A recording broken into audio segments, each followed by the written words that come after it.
TM Kavita, SAA.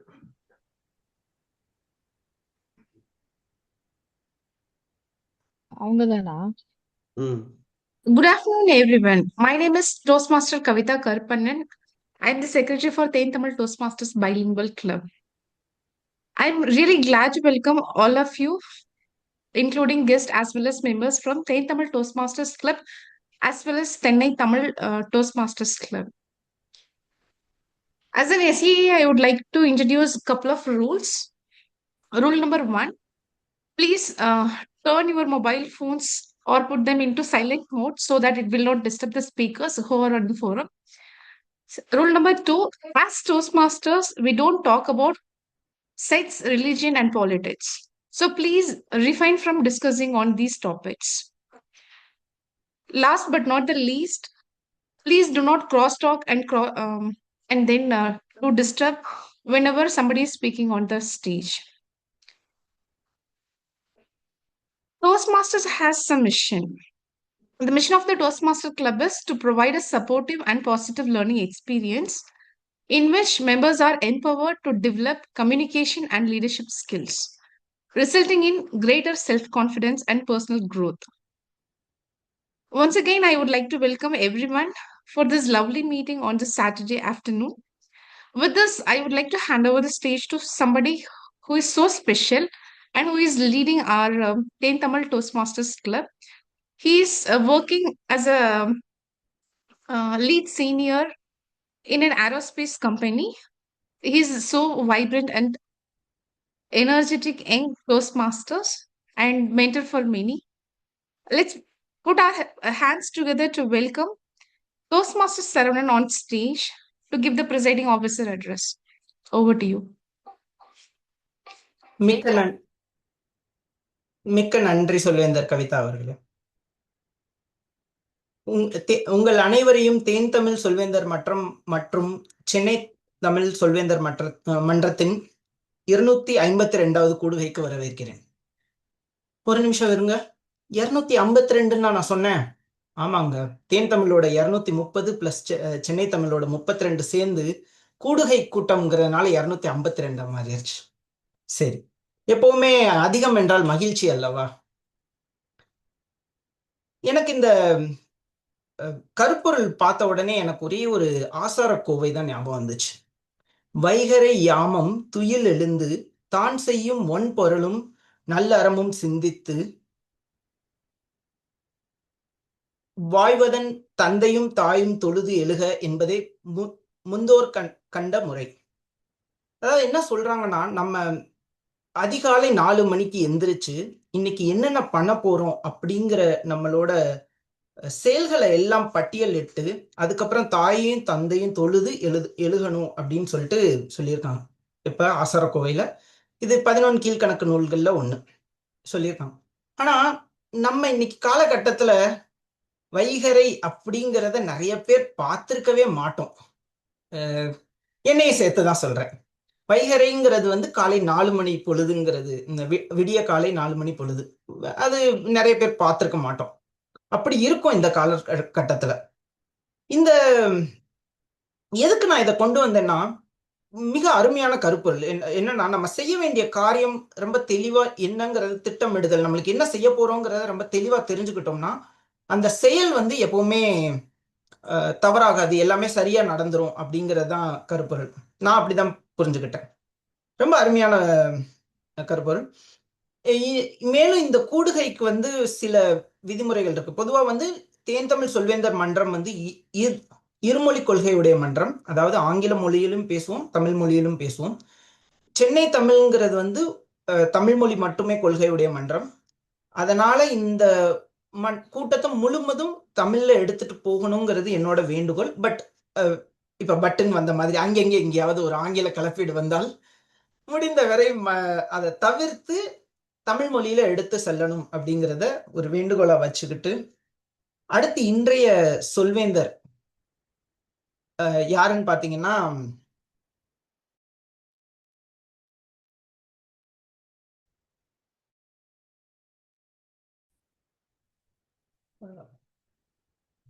இன்றைய சொல்வேந்தர் புவனாவா இல்ல லதா?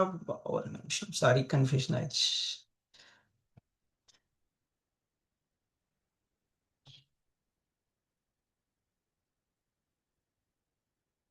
இன்றைய சொல்வேந்தர மேடைக்கு அழைக்கிறேன். அனைவருக்கும் வணக்கம். நன்றி மேன்மைமிகு சொல்வேந்தர் சரவணன் ஐயா அவர்களே. இன்றைய கருப்பொருள் சிந்தனை தெளிவானால் செயல் சிறப்பாகும். ரொம்ப அருமையான கருப்பொருள் இன்றைக்கு நமக்கு கொடுக்கப்பட்டிருக்கின்றது.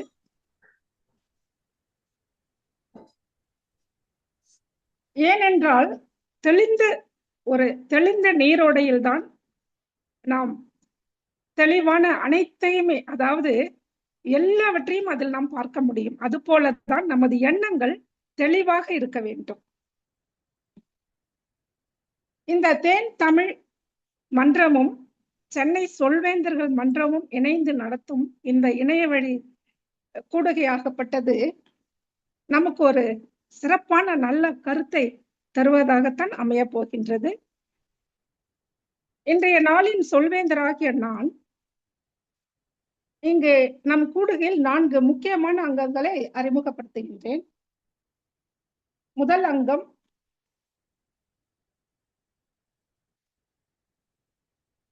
ஆயத்த உரை.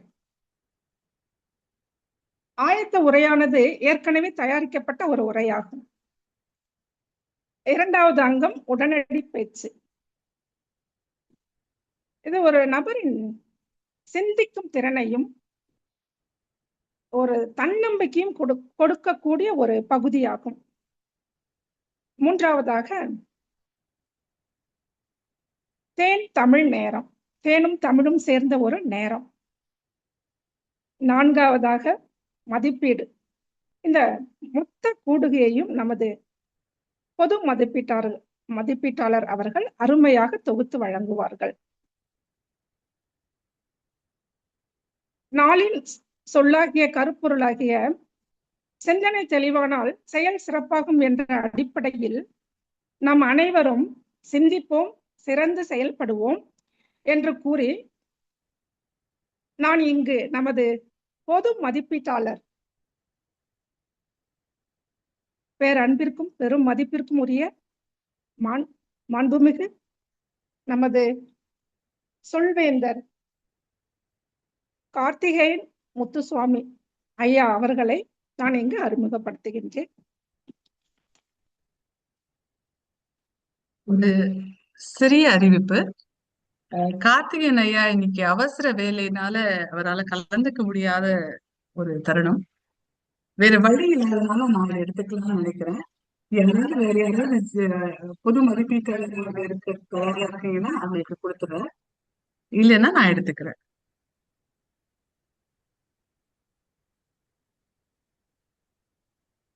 பாண்டியன் எடுத்துக்கிறீங்களா?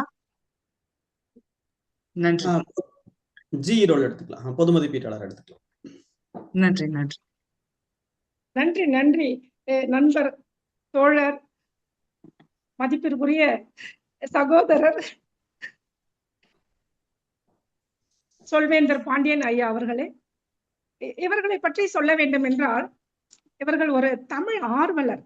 சிறு வயதிலிருந்து மேடை பேச்சு பேச வேண்டும் என்ற ஒரு பெரிய நோக்கத்தை கொண்டவர்கள். டிப்ளமா எலக்ட்ரிக்கல் எலக்ட்ரானிக்ஸ் கோயம்புத்தூர்ல படிச்சிருக்காங்க. அப்புறமா பிடெக் ஹைதராபாத்ல முடிச்சிருக்காங்க. இவங்க Swastik automation and control regional மேனேஜரா ஸ்வஸ்திக் கம்பெனில ஒர்க் பண்றாங்க. இவங்களுக்கு சிறுகதை, கவிதை, அரசியல் கட்டுரை இத மாதிரி எழுதுவது அப்படி என்றால் மிக மிக விருப்பம். இவர்களின் மொழி திறன் ரொம்ப அருமையா இருக்கும். யதார்த்தமா பேசக்கூடிய ஒரு நபர். வாங்க மேன்மை மிகு சொல்வேந்தர் பாண்டியன் ஐயா அவர்களே, மேடை உங்கள். நன்றி மேன்மை மிகு யோகத்தின் யோகம், எங்கள் சென்னை தமிழ் சொல்வேந்தர் மன்றத்தின் கிடைத்த யோகம். லதா அவர்களே நன்றி. வருகை புரிந்திருக்கிற அனைவருக்கும் என்னுடைய இனிய மதிய நேர வணக்கங்களை தெரிவித்துக் கொண்டு இன்றைய அமர்வில் பொது மதிப்பீட்டாளர் என்ற பணியை தேர்வு செய்திருக்கிறோம்.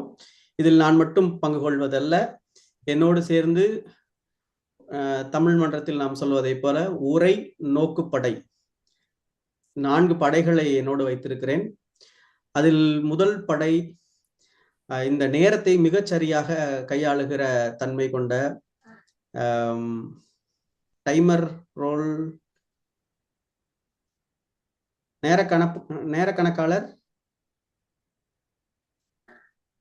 இன்னும் நேரக்கணக்காளர் யாராவது எடுத்துக்கிறீங்களா? எனக்கு தெரிஞ்ச நேரக்கணக்காளர் இது வரைக்கும் யாரும் எடுக்கலன்னு நினைக்கிறேன்.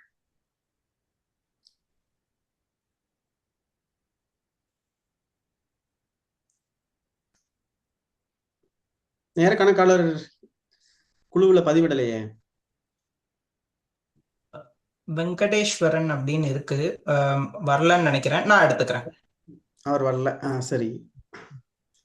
மதிப்புமிகு சரவணன் ஐயா, தென் தமிழ் மன்றத்தினுடைய தூணாக விளங்குகிற மதிப்பிற்குரிய சரவணன் ஐயா அவர்கள் இன்றைக்கு நேர கணக்காளர் பொறுப்பை தேர்வு செய்திருக்கிறார். அதற்காக உடனே தேர்வு செய்வது என்பது மிக அற்புதமான பணி. அதற்காக அவருக்கு நன்றி தெரிவித்துக் கொண்டு, ஐயா மேடை இப்போ உங்கள் வசம். உங்கள் பணியை பற்றி கொஞ்சம் விளக்கினால் மக்கள் எளிதாக புரிந்து கொள்வார்கள். காலமும் அலையும் யாருக்காகவும் காத்திருக்காது அப்படிங்கிறது பழமொழி. எவ்வளவு உண்மையான விஷயம். நம்மளுக்கு நேரம் இருக்குங்கிறதுக்காண்டி கேட்கறவங்க இஷ்டத்துக்கு கேட்கறவங்க கேட்டுக்கிட்டு இருப்பாங்கிறதுக்காண்டி நம்ம பேசிக்கிட்டே இருக்க முடியாது. அவங்களோட நேரத்தையும் நம்ம மதித்து கொடுக்கப்பட்ட கால அவகாசத்துக்குள்ள பேசணும். ஸோ அதுக்காண்டி அதற்கான பயிற்சி தான் இந்த நேரம் கணிக்கை என்பது. இங்க என்ன பண்ணுவோம்னா, திட்டமிட்ட பேச்சுக்கு நான் 5 to 7 நிமிடங்களும், திட்டமிடாத பேச்சுகளுக்கு 1 to 2 நிமிடங்களும் மற்றும் மதிப்பீட்டிற்கு 2 to 3 நிமிடங்களும் அவகாசம் ஒதுக்கப்பட்டிருக்கிறது. இந்த அவகாச அறிக்கையை நான் எனது பின்திரையை மாற்றுவதன் மூலம் நான் காண்பிப்பேன். என்னோட பின்திரை மாற்றப்பட்டது தெரிகிறதா? ஓகே. பச்சை அட்டை காண்பிக்கும் பொழுது குறைந்தபட்ச அவகாசம் எடுத்துக்கொண்டதாகவும், மஞ்சள் அட்டை மத்தியம அவகாசம் எடுத்துக்கொண்டதாகவும் மற்றும் சிவப்பு அட்டை அதிகபட்ச அவகாசத்தை எடுத்துக்கொண்டதாகவும் குறிக்கிறது. மேலும் ஒவ்வொரு பேச்சாளருக்கும் 30 வினாடிகள் கால அவகாசம் கொடுக்கப்படும். என்னுடைய அறிக்கையை கூடுகையின் இறுதியில் கூப்பிடும் பொழுது சமர்ப்பிப்பேன். நன்றி. மீண்டும் மேடை உங்கள் வசம் சொல்வேந்தர் பாண்டியன் அவர்களே. நன்றி சொல்வேந்தர் சரவணன் அவர்களே. மிகுந்த மகிழ்ச்சி. நேரம் இருக்குன்றதுக்காக நமக்கு தெரிஞ்சதையெல்லாம் படன்னு அளந்து விட்டு மக்களை தலை தெறிக்க ஓட வச்சிடாதீங்கப்பா, தயவு செய்து எல்லாம் அந்த நேரத்துக்குள்ள முடிச்சிருங்கப்பான்னு மிக ஆணித்தரமாக பொடி வைத்து பேசிவிட்டு போயிருக்கிறார் சரவணன் ஐயா அவர்கள். நன்றி. அடுத்தபடியாக நான் அழைக்கவிருக்கிற படை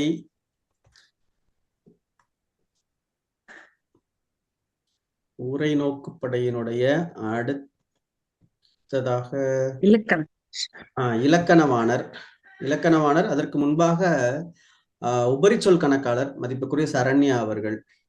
சரண்யா அவர்கள் வந்திருக்காங்களா?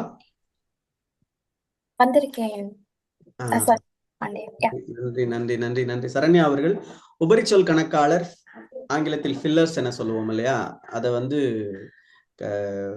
எப்படின்னு உங்களை எல்லாரையும் மிக நேர்த்தியாக கணக்கிட வருகை தந்திருக்கிறார். சரண்யா அவர்களே, மேடை உங்கள் வசம். மதிப்பிற்குரிய சொல்வேந்தர் சரண்யா அவர்கள், உங்கள் பணியை பற்றி விளக்குங்கள் சுருக்கமாக. நன்றி சொல்வேந்தர் பாண்டியன் அவர்களே. அனைவருக்கும் வணக்கம். எனது பெயர் சொல்வேந்தர் சரண்யா. நான் இன்றைய கூடுகையின் உரிச்சொல் கணக்காளராக பணியேற்றிருக்கிறேன்.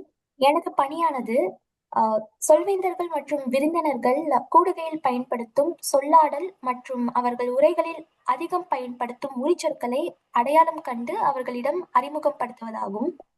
உரிச்சொற்கள் என்பது தேவையற்ற இடத்தில் நாம் பயன்படுத்தும் இணைப்பு சொற்கள் மற்றும் நிரப்பு சொற்கள் என குறிப்பிடலாம். எடுத்துக்காட்டாக வந்து, எனவே, இம், ஆம் மற்றும் அடிக்கடி பயன்படுத்தும் சொற்களை நான் எனது அறிக்கையில் குறித்துக் கொள்வேன். கூடுகை இறுதியில் பொது மதிப்பீட்டாளர் என்னை அழைக்கும் பொழுது எனது அறிவிப்பை சமர்ப்பிப்பேன் என்று கூறி மீண்டும் பொது மதிப்பீட்டாளரிடம் மேடையை ஒப்படைக்கின்றேன். வணக்கம். நன்றி நன்றி. சரண்யா அவர்களே, உங்களை பற்றி நீங்கள், ஏனென்றால் 2 விதமான கூடுகைகள், 2 விதமான மன்றங்கள் இணைந்திருப்பதால் எண்கள் மன்றத்தை குறித்து இருக்கிறவர்களை பற்றி எனக்கு கொஞ்சம் தெரியும். ஆகவே தேன் தமிழ் மன்றத்தினுடைய மக்களை பற்றி தெரிந்து கொள்ள விரும்பப்படுகிறேன். சரண்யா அவர்களே, உங்களை பற்றிய ஒரு அறிமுகத்தை நீங்களே கொடுத்து விட்டால் மிக சிறப்பாக. எனது பற்றி சொல்ல வேண்டும்னா, நான் எனது இளங்கலை பட்டம் முடித்து எனது கார்ப்பரேட் ஜேர்னியில் சேர்ந்து கிட்டத்தட்ட 1 வருடம் ஆகிறது. சொல்வேந்தர் மன்றத்தில் இணைந்து கிட்டத்தட்ட 8 மாதங்கள் ஆகிறது. தேன் தமிழ் மன்றத்தில் கடந்த 7 மாதங்களாக பயணித்து வருகிறேன்.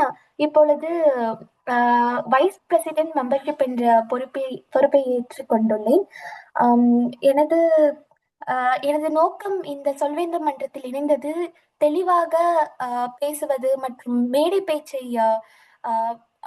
பேச்சையின் வளர்த்துக் கொள்வதற்காக இந்த மன்றத்தில் இணைந்தேன். அதற்கு தேன் தமிழ் சொல்வேந்தர் மன்றம்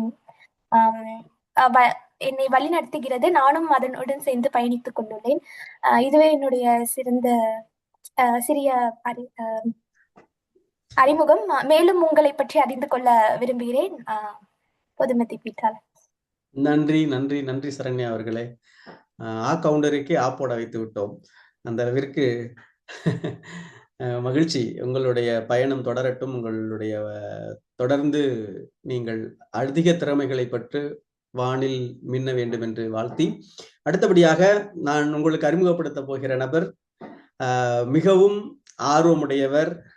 எனக்கு புத்தக வாசிப்பதை குறித்து தொடர்ந்து எங்கள் மன்றத்திற்கும் எனக்குமாகவே நிறைய வரைமுறைகளையும் நல்ல என்ன சொல்றது இன்ட்ரெஸ்டிங்னு சொல்லுவோம் இல்லையா, ஆர்வம் தூண்டக்கூடிய அளவில் ஒரு புத்தகத்தை குறித்து பேசக்கூடியவர், நிறைய புத்தக வாசிப்பாளர், அரசு துறையில் பணிபுரிந்து வருகிறார்.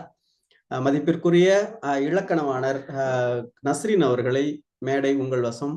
உங்களுடைய பணியை விளக்குங்கள். அனைவருக்கும் வணக்கம். தேன் தமிழ் மன்ற உறுப்பினர்கள் மற்றும் சென்னை சொல்வேந்தர் மன்ற உறுப்பினர்கள் அனைவருக்கும் எனது மதிய வணக்கத்தை தெரிவித்துக் கொள்கிறேன்.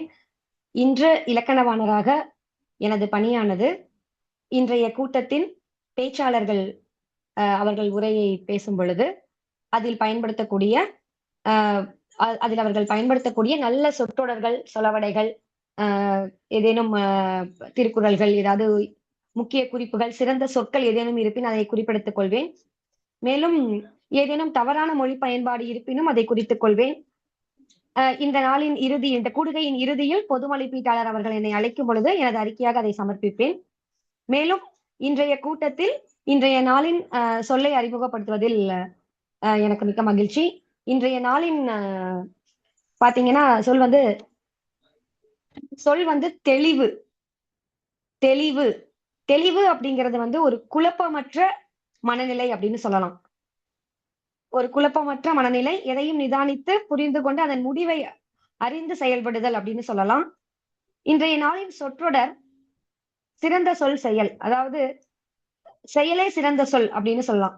அதாவது வெறும் சொல்லாக இருந்து சொல்லினால் பயன் விளைவிக்க முயற்சிக்காமல் செயலில் இறங்கி அந்த செயல்பாட்டினால் அதில் விளையக்கூடிய பயனை அடைவது என்று சொல்லலாம். எளிதாக சொல்ல போனால் சொல்லிய வண்ணம் வாழ்தல் என்று சொல்லலாம். ஒரு சொல்லை செயல்பாட்டில் அதை நிறுத்தி காட்டுதல்.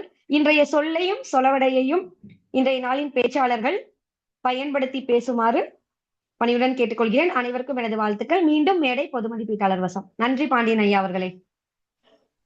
மதிப்பிற்குரிய நஸ்ரீன் அவர்கள் தெளிவான உரையை தெளிவாக நமக்கு அவர் பணியை தெளிவாக நமக்கு சொல்லி சென்றிருக்கிறார். மிக்க மகிழ்ச்சி. உங்கள் பணி சிறக்க வாழ்த்துக்கள். அடுத்தபடியாக கவனகர் லிசனிங் மாஸ்டர் மதிப்பிற்குரிய ரேவதி அவர்கள் உங்களை அறிமுகப்படுத்திக் கொண்டு உங்களுடைய பணியை விளக்க வேண்டுகிறேன். நன்றி. என் பெயர் ரேவதி. நான் கடந்த வருடத்தின் தலைவர். இன்று கவர்னராக இன்று எனது பணி அப்படின்னு பாத்தீங்கன்னா, நம்ம பேசுறது மட்டுமே நம்ம சொல்வேந்தர் மன்றங்கள்ல முக்கியமா கருதப்படுது அப்படின்னு நம்ம நினைக்க முடியாது. கேட்கறதும் அதே அளவுக்கு முக்கியத்துவம் வாய்ந்ததுதான். அந்த எந்த அளவுக்கு கேட்கறத உங்களால நினைவில் நிறுத்தி அதுல இருந்து என்ன விஷயங்கள் கேட்கறாங்களோ அதை மட்டும் கொடுக்க முடியாதா, நினைவாற்றலுக்கும் உங்களோட வெளிப்படுத்தும் தன்மையும் ஒரே சீரா அமைஞ்சிருக்கா அப்படின்னு பாக்குறது தான் நம்மளோட கவர்னரோட வேலை. அதனால ஆரம்பத்திலிருந்து முடிவு வரை நல்லா கவனிங்க. நான் கேட்கிற கேள்விக்கு சிறந்த பதிலா நீங்க சொல்லுவீங்க, சரியான பதிலா சொல்லுவீங்க. 2 தலைவர்களும் சேர்ந்து உங்களுக்கு கைத்தட்டல பரிசா கொடுப்பாங்க அப்படின்ற நம்பிக்கையோட மேடை உங்கள் வசம். பொது மதிப்பீட்டாளர் பாண்டியன். நன்றி நன்றி நன்றி நேவதி அவர்களே, மிக்க மகிழ்ச்சி. எல்லோரும் காதுகளை மிகச் சரியாக தீட்டி வைத்துக் கொள்ளுங்கள். கேள்வி கணைகளால் உங்களை துளைத்தெடுக்க வந்திருக்கிறார். மிகுந்த மகிழ்ச்சி. ஒரு நல்ல சிறந்த பேச்சாளராக வேண்டும் என்றால் நான் என் வாழ்க்கையில் அனுபவபூர்வமாக சொல்லிக் கொள்கிறேன். நீங்கள் குறைந்தபட்சம் ஒரு பேச்சாளர் குறைந்தபட்சம் ஒரு நாளைக்கு 2 பேச்சாளருடைய பேச்சையாவது கேட்க வேண்டும். எப்பொழுது உங்களுக்கு கேட்கும் திறன் அதிகம் இருக்கிறதோ அப்பொழுதுதான் உரையாற்றும் திறனும் உங்களுக்கு வளரும். அது உங்கள் ஆழ்மனதில் பதிந்து போய் மீண்டும் மீண்டும் நீங்கள் எதை நினைக்கிறீர்களோ அந்த ஆழ்மனதில் அந்த பேச்சு உங்களுக்கு, நீங்கள் மேடையில் நிற்கும் போது நீங்கள் எதை குறித்தும் கவலைப்படாமல் உங்கள் மனதில் தொடர்ந்து வார்த்தைகளை மளமளவென்று கொட்ட வேண்டும் என்றால் நீங்கள் நிறைய கேட்க வேண்டும் என்று சொல்லி, நம்மளுடைய கவர்னருக்கு நன்றியும் தெரிவித்துக் கொண்டு, இந்த மேடை தமிழ் ஆங்கிலம் 2ம் கலந்து பேசக்கூடிய மேடைதான். இருந்தாலும் முடிஞ்சவரை தமிழில் பேச நாம் முயற்சிக்கலாம். ஒருவேளை உங்களுக்கு வராது என்றால் மிக கஷ்டப்பட்டு பேசணுமே அப்படின்றதுக்காக ரொம்பலாம் மெனக்கெட வேணாங்கிறது நான் உங்ககிட்ட பொது மதிப்பீட்டாளர் சொல்லிக்கொண்டு, எனக்கு வாய்ப்பு கொடுத்த மதிப்பிற்குரிய லதா மேடம் அவர்களிடம் இந்த அவையை ஒப்படைக்கிறேன். முடிந்தவரை எல்லோரும் தமிழில் பயன்படுத்துவோம். நன்றி. நன்றி நன்றி. மேன்மைமிகு சொல்வேந்தர் பாண்டியன் ஐயா அவர்களே, சிந்தனை என்பது அகத்துக்குள் விதைக்கும் ஒரு விதை. அப்ப அந்த விதை உங்களுக்கு ஒரு செயலா மலரும் பொழுது ரொம்ப வலிமையான ஒரு செடியாவோ மரமாவோ, அந்த விதை நாளைக்கு வளரும் பொழுது ஒரு செடியாவோ மரமாவோ வளரும் பொழுது வலிமையானதாக இருக்கணும். அப்ப அந்த சிந்தனை, எண்ணம், எல்லா எண்ணத்தையும் ஒரு சேர நீங்க போடக்கூடாது. ஏதாவது ஒரு எண்ணத்தை தெளிவா எடுத்து அதை சிந்திக்க செய்து அது எப்படி செயல் வடிவம் தரலாம் அப்படின்ட்டு யோசிக்கும் பொழுது நமது வாழ்க்கை, அனைவருடைய வாழ்க்கையுமே அருமையா இருக்கும். இப்ப நம்ம அடுத்த கட்டத்துக்கு வந்திருக்கிறோம். 2ஆம் நிலை ஆயத்த பேச்சு. முதல் ஆயத்த பேச்சை வழங்குவதற்காக இங்கு வருகை தந்திருக்கும் சொல்வேந்தர், மேன்மைமிகு சொல்வேந்தர் தங்கவேல் ஐயா அவர்களை வருக வருக என வரவேற்கின்றேன். ஐயா அவர்கள் காலின்ஸ் ஏரோஸ்பேஸ் விமான கட்டமைப்பு ஆய்வாளர். இவங்க கற்றுக்கொண்ட அந்த தலைமைத்துவ திறனை பயன்படுத்தி பல்வேறு சவால்களை தீர்க்க ஆர்வமுள்ள ஒரு உற்சாகமான சொல்வேந்தராம். ஐயா அவர்கள் என்ன கத்துக்கிட்டாங்களோ அதை பயன்படுத்தி மற்ற எல்லா நபர்களுக்கும் ஒரு வழிகாட்டியா இருக்கணும்னு நினைக்கிறாங்க. இவர்களை மதிப்பீடு செய்வதற்காக, இவர்களின் உரையை மதிப்பீடு செய்வதற்காக நமது மேன்மைமிகு சொல்வேந்தர் பாண்டியன் ஐயா அவர்கள் அமர்ந்திருக்கின்றார்கள். இந்த இணையவழி மேடை சொல்வேந்தர் தங்கவேல் ஐயா அவர்களிடம் ஒப்படைக்கப்படுகின்றது. ஐயா, நீங்க உங்களுடைய உரையை தொடரலாம்.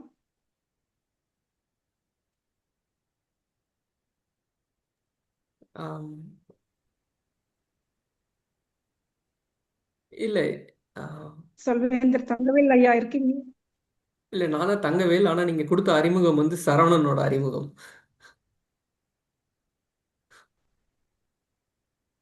மன்னிக்கவும். சரவணன் நீங்களே பேசுங்க, ஒன்றும் பிரச்சனை இல்லை.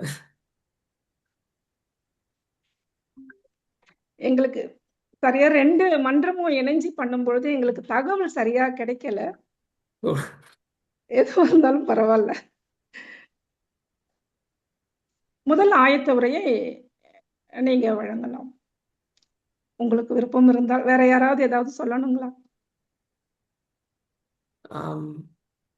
சரவணன் நீங்க பேசுறீங்களா? இல்ல தங்கவேல், நான் எவாலுவேட்டர், நான் மதிப்பீட்டாளர்.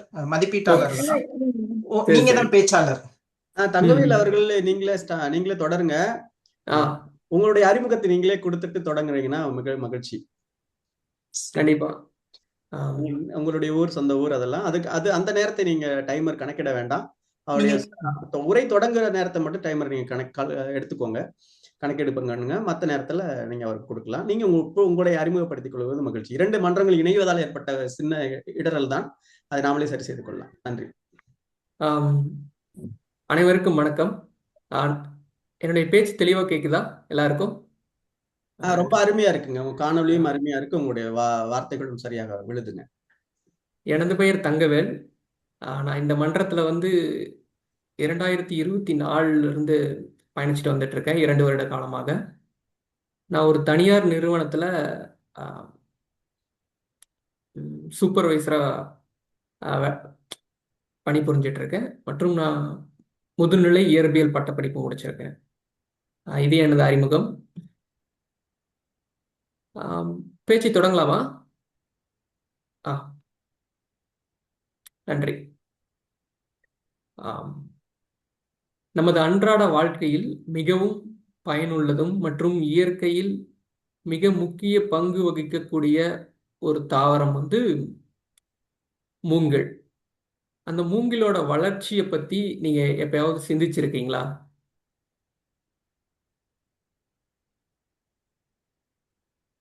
மூங்கில்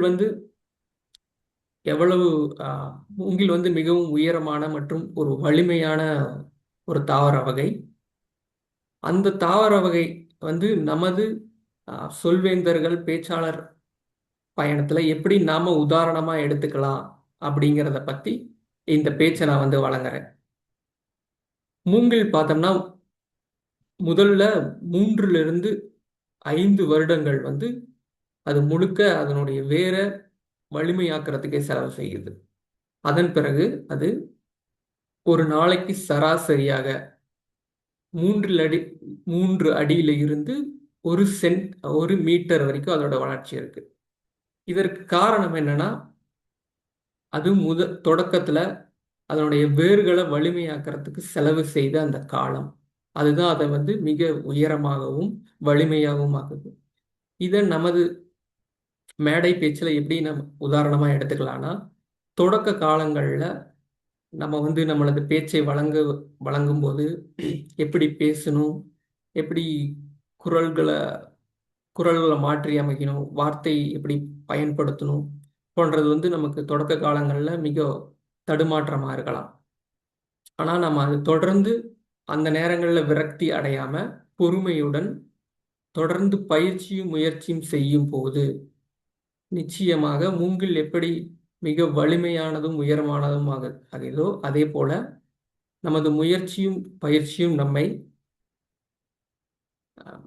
மிக உயரமாகவும் நமது பேச்சை மிக வலிமையாகவும் மாற்றும் அப்படிங்கிறதுக்கு மிக சிறந்த உதாரணம் மூங்கில்.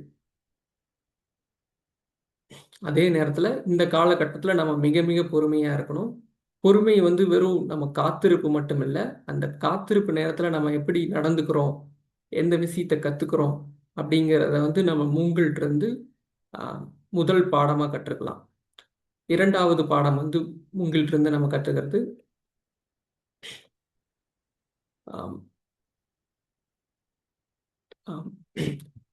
மூங்கில் எவ்வளவு உயரமாகவும் வலிமையானவும் இருந்தாலும் அதனுடைய உட்புறத்தை பார்த்தீங்கன்னா வெற்றிடமா இருக்கும்.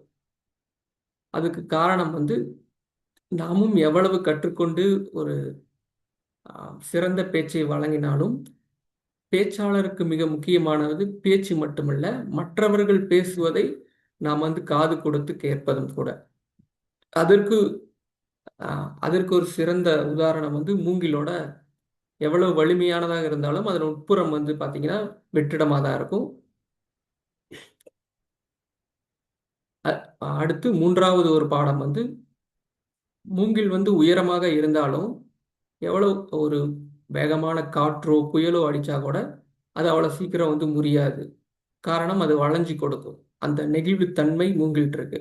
அதே போல நாமும் தொடக்க காலங்களில் பேசும்போது பயம், பதற்றம் மற்றும் பிறரோட விமர்சனம் இதெல்லாம் எதிர்கொண்டாலும் இதெல்லாம் ஒரு புயல் போல.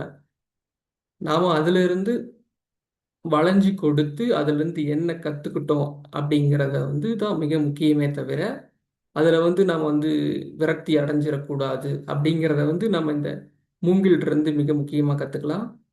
நமக்கு ஒவ்வொரு இது போன்ற சூழலும் நமக்கு ஒரு வாய்ப்பு தான். அந்த வாய்ப்பு நம்ம நிச்சயம் நம்மை முன்னேற்றும் அப்படிங்கிறத நம்ம வந்து யோசிச்சு நம்ம எப்பப்பெல்லாம் வந்து நம்பிக்கை இழக்கிறோமோ நம்ம இந்த பயணத்துல, அப்போ வந்து நம்ம மூங்கில வந்து நினைவு கொள்ளணும். ஆம். நன்றி. நம்ம இந்த மூங்கில்ட்ட இருந்து மிக முக்கியமா கத்துக்கிட்ட பாடம் முதல்ல வந்து பொறுமை, இரண்டாவது வந்து எப்படி வளைஞ்சு கொடுத்து நம்ம கத்துக்கிறோம், மூன்றாவது வந்து திறந்த மனப்பான்மையோட பேச்சு மட்டும் முக்கியம் இல்லை, பேச்சாளர்கள் பேசுறதையும் நம்ம கேட்டு எப்படி வளர்த்துக்கிறோம் அப்படிங்கிறத நமது இந்த சொல்வேந்தர்கள் மன்றத்தில் பயணத்தில் நம் உதாரணமாக மூங்கிலை எடுத்துக்கொள்ளலாம் என்பதை கூறி எனது உரையை நிறைவு செய்கிறேன். நன்றி.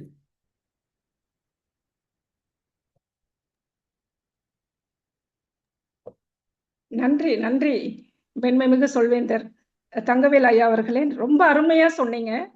மூங்கில் அப்படின்ற அந்த ஒரு தாவரத்தை பத்தி நீங்க சொன்ன விதம் என்றுமே மறக்க முடியாது. ஏன்னாக்க இந்த பொறுமை, வளைந்து கொடுக்கறது, விட்டு கொடுக்கறது, கேட்கும் திறன், இது எல்லாத்துக்கும் ஒரு உவமை கூறி அழகா சொல்லியிருக்கிறீங்க. ரொம்ப சிறப்பு.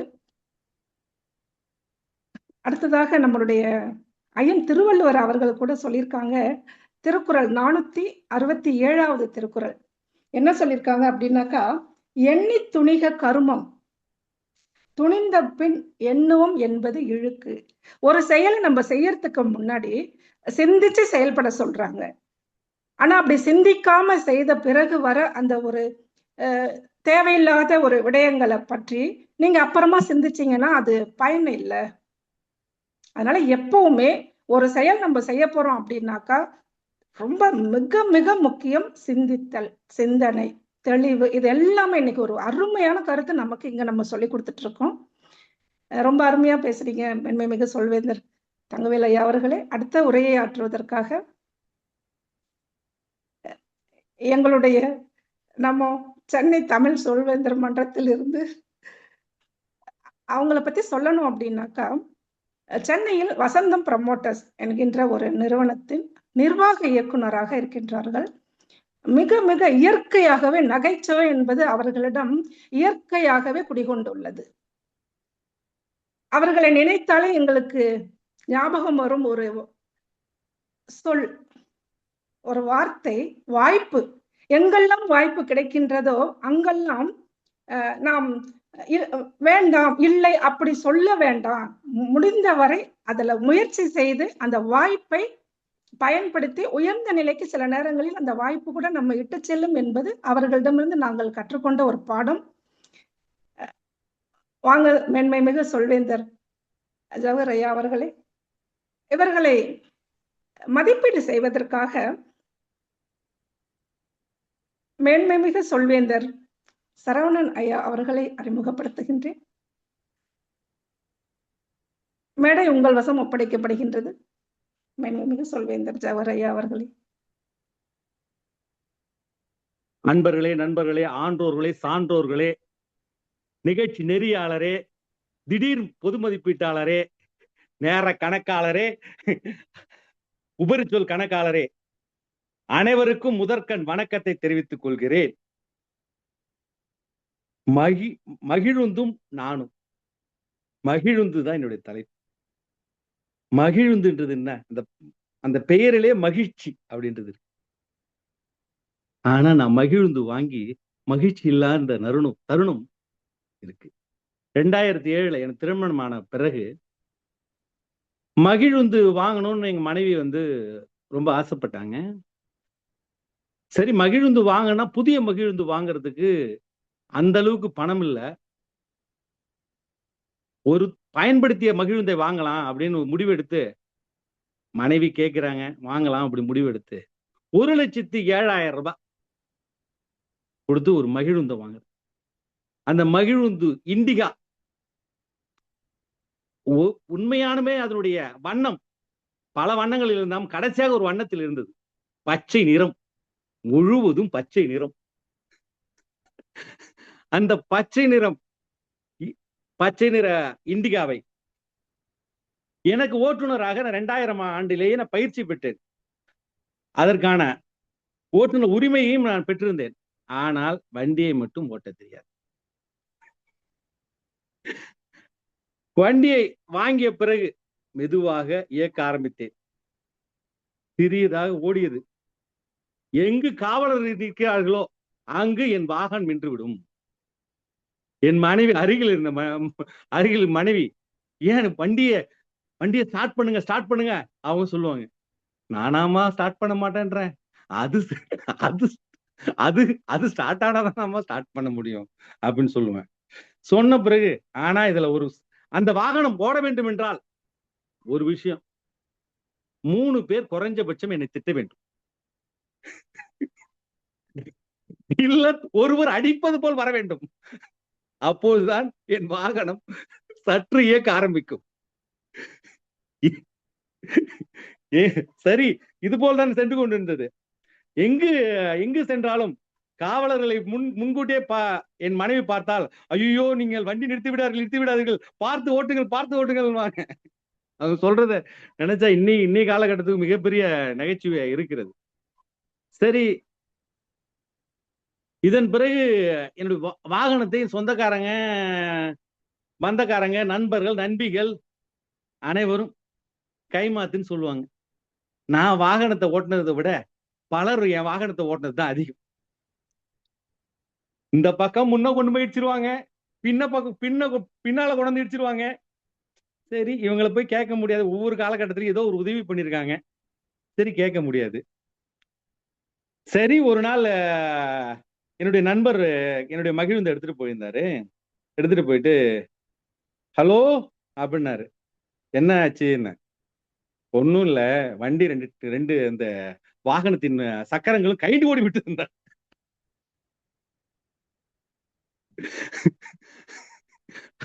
ஐயோ, சரி, நானும் என் மனைவியும் அதன் பிறகு ஒரு வீட்டில் கூட்டம் நடத்தினோம்.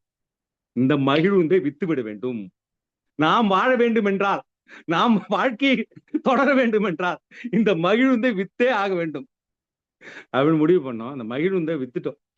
ஏன்னா இந்த மகிழ்வுந்தை வச்சுட்டு செலவு பண்ணவே முடியல. அந்த அளவுக்கு செலவுகள் வச்சுது. மாதம் 15,000 ரூபாய், மிகப்பெரிய காசு அன்றைய தினத்தில். சரி, வித்த பிறகு 1.5 விட மகிழ்ந்து இல்லை. அதன் பிறகு புதிய மகிழ்ந்து 2009 வாங்குறோம். அந்த மகிழ்ந்து வாங்கின உடனே எங்க மனைவி சொன்னாங்க, எங்க நம்ம சொந்தக்காரங்க சென்னையில இருக்காங்க, போலாம் அப்படின்னாங்க. நானாமா, யாருமா ஓட்டுறதுன்னு. நீங்க தான். நாங்க அப்படின்னு கடவுள் மேல பாரத்தை போட்டு வாகனத்தை எடுத்து வண்டியை ஓட்ட ஆரம்பிச்சேன். போச்சு வந்துச்சு, சென்னை வந்துச்சு. சென்னையில யார் வீட்டுக்கு போறோம்? இன்றைய உடனடி பேச்சு நடத்தும் புவனேஸ்வரி அவர் வீட்டுக்கு போறோம். போயிட்டு அவங்க ஆவடியில நிறைய திறந்த வெளி இடத்துலதான் கார் நிறுத்தம் பண்ணிடுறோம். மறுநாள் காலம்புற, அப்பா நமக்கு ஆண்டவன் இருக்கான்டா அப்படின்னு மறுநாள் காலம்புற என்ன சொல்றாங்க, இன்னைக்கு டி நகர் போறோம்ன்றாங்க. ஐயோ, இந்த டி நகர்ல ஒரே கும்பலா இருக்குமே, நம்ம என்ன பண்றது? சரி, கௌரவம் போயிட முடியாது. சரி, வாங்க உட்காருங்க. அண்ணில அப்பெல்லாம் நம்ம எந்த இடத்துக்கு போறோம்ன்றது நம்மளுடைய கூகுள் மேப்லாம் அன்றைய காலகட்டத்துல இல்ல. வாகனத்தை இயக்கின்னு இருக்கேன். இப்படி வண்டி போகுது, அப்படி வண்டி போகுது. ஐயோ, புது வண்டி வேற ஆச்சே, ஏதா ஆயிடுமா? ஆண்டவா முருகா விநாயகா அப்படின்னு வேண்டின்னு இருக்கேன். அப்படியே போகுது. ஒரு சாலைக்கு முன்னாடி போகும்போது சாலையை கடந்த பிறகு சொல்லுவாங்க, இந்த சாலை தான் கட் பண்ணணும், இந்த சாலை தான் போகணும். ஐயோ, அத முதல்ல சொல்ல வேண்டியதானம்மா அப்படின்னு சொல்லுவோம். அப்படியே போய் டி நகர் சேர்ந்துட்டோம். டி நகர் சேர்ந்த பிறகு டி நகர் ஒரு வணிக கட்டிடத்துல நிறுத்திட்டாங்க. நிறுத்திட்ட பிறகு சரி, நான் இங்கே இருக்கிறேம்மா, நீங்க போயிட்டு வாங்க அப்படின்னு. இவ்வளவு தூரம் வந்து நீங்க வேற வரலன்னா என்ன அர்த்தம் அப்படின்னாங்க. எங்கம்மா வாகனத்தை நிறுத்துறதுன்னு கேட்டேன்.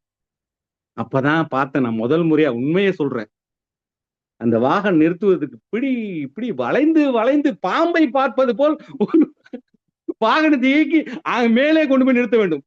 ஐயோ ஆண்டவா அப்படின்னு தோணியது. சரி, யார்கிட்டயும் நம்மளுடைய எதையும் காமித்துக் கொள்ளாமல் ஓட்டுவோம், முயற்சி செய்து பார்ப்போம். வளைச்சு இப்படியே வளைச்சு கொண்டு போனேன். ஞாபகம் வந்தது, வண்டி நின்றது நடுவில். பிரேக்கை ஒரே அமுக்கு நிறுத்தி விட்டேன். நிறுத்தி உடனே சரி வழக்கம் போல யாராவது திட்ட போறாங்க அப்படின்னு நினைச்சேன். ஒருத்தவர் வந்து இறங்கி வந்தார். இறங்கி வந்து கொஞ்சம் இறங்குங்க அப்படின்னாரு. சரி நம்ம கௌரவம் பார்க்க தேவையில்ல, இறங்கிடலாம். இறங்கிட்டேன். இறங்கின பிறகு வாகனத்தை கொண்டு போய் வாகனம் நிறுத்தும் இடத்துல நிறுத்தினாங்க. நிறுத்திய பிறகு அப்பதான் எனக்கு தோணுச்சு, ஓஹோ. அதன் பிறகு சென்னை வந்து வித்தியாசமான இருந்தது. அந்த சென்னையில் இந்த வாகனம் நிறுத்தும் இடத்தை பார்க்கும்போது எனக்கு பிரமிப்பை ஏற்படுத்திச்சு. அதன் பிறகு ஒவ்வொரு காலகட்டத்திலையும் ஒரு வாகனங்களை ஓட்டுவதற்கு இன்னைக்கு நான் வந்து கடந்த ஜனவரி 30 என்ன ஃபார்ச்சுனர் கார் வச்சிருக்கேன், ஃபார்ச்சுனர் மகிழுந்து வச்சிருக்கேன். அந்த அங்க இருந்து சென்னையில இருந்து கோவா வரைக்கும் நான் மட்டுமே ஓட்டி 900 கிலோமீட்டர் வாகன ஓட்டுநர் இருந்தும் நான் மட்டும் ஓட்டினேன். என்னோட ஓட்டுவது எனக்கு அந்த அளவுக்கு பிடிக்கும். பயிற்சி, அனுபவம் இருந்தால் எதையும் சாதிக்க முடியும். வாழ்க்கை வந்து விசித்திரமானது. வாழ்க்கை வந்து அனுபவமே மிகப்பெரிய கற்றலை தருகிறது என்று கூறி மகிழ்ந்து இன்று மகிழ்ச்சியாக இருக்கிறது. ஆனால் ஒவ்வொரு காலகட்டத்திலும் அது ஒரு சில பிரச்சனைகளை கொடுத்தது. வாய்ப்புக்கு நன்றி கூறி விடைபெறுகிறேன். நன்றி, வணக்கம். நன்றி நன்றி மேன்மைமிகு சொல்வேந்தர் ஜவஹர் ஐயா அவர்களே. ரொம்ப அருமையா இருந்தது உங்களுடைய இந்த ஒரு அனுபவத்தை நீங்க இவ்வளவு அருமையா எங்களோட பகிர்ந்துக்கிட்டீங்க. ரொம்ப அருமையா இருந்தது. அது மட்டும் இல்ல, காவலரை பார்த்த உடனே நிற்கும் வண்டி, அப்பயே நீங்க மகிழ்ந்து காவலரை பார்த்த உடனே அது நின்னுடும். சரியான மகிழ்ந்து வச்சிருந்திருக்கீங்க. பாராட்டுக்கள்.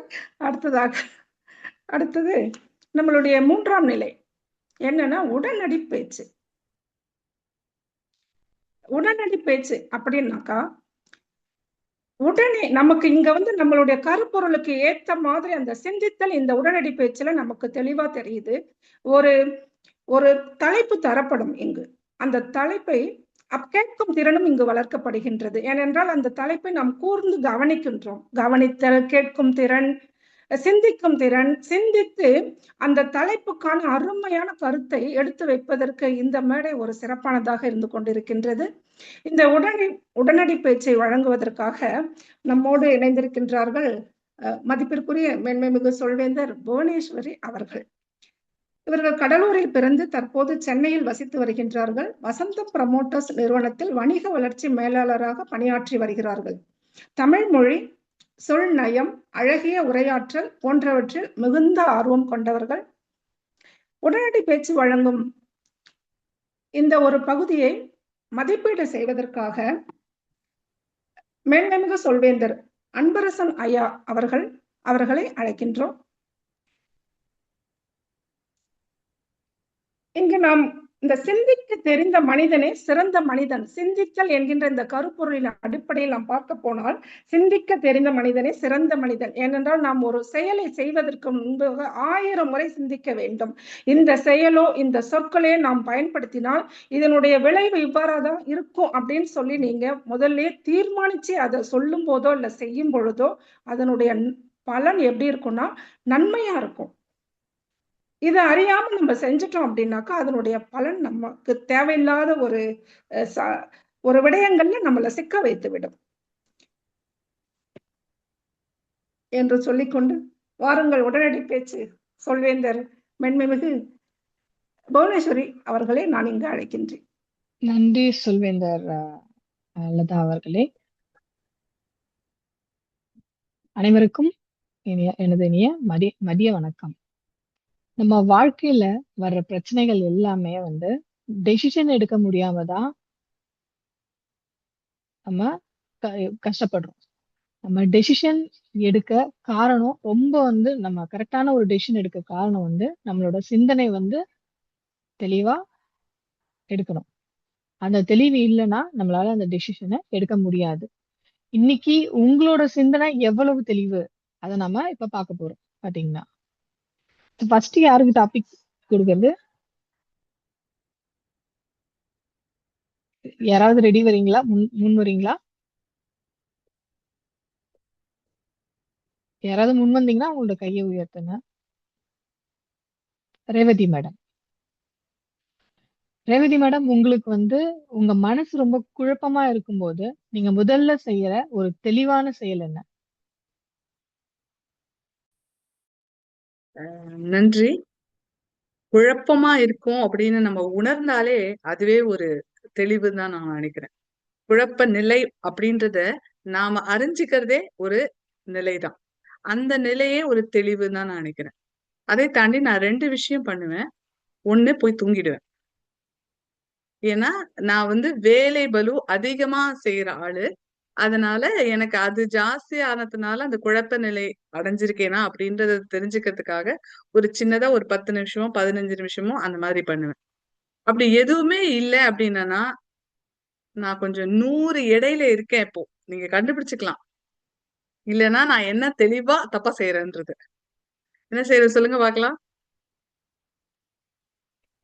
ஆமா, ஏதாவது ஒரு ஸ்நாக் எடுத்து சாப்பிட ஆரம்பிச்சிடும். இந்த தப்ப நான் செய்வேன். தெளிவா இந்த தப்ப செய்வேன். ஏன் அப்படின்னா நானும் இத என்னையே தெரியாம செஞ்சுட்டு இருந்த ஒரு விஷயம்.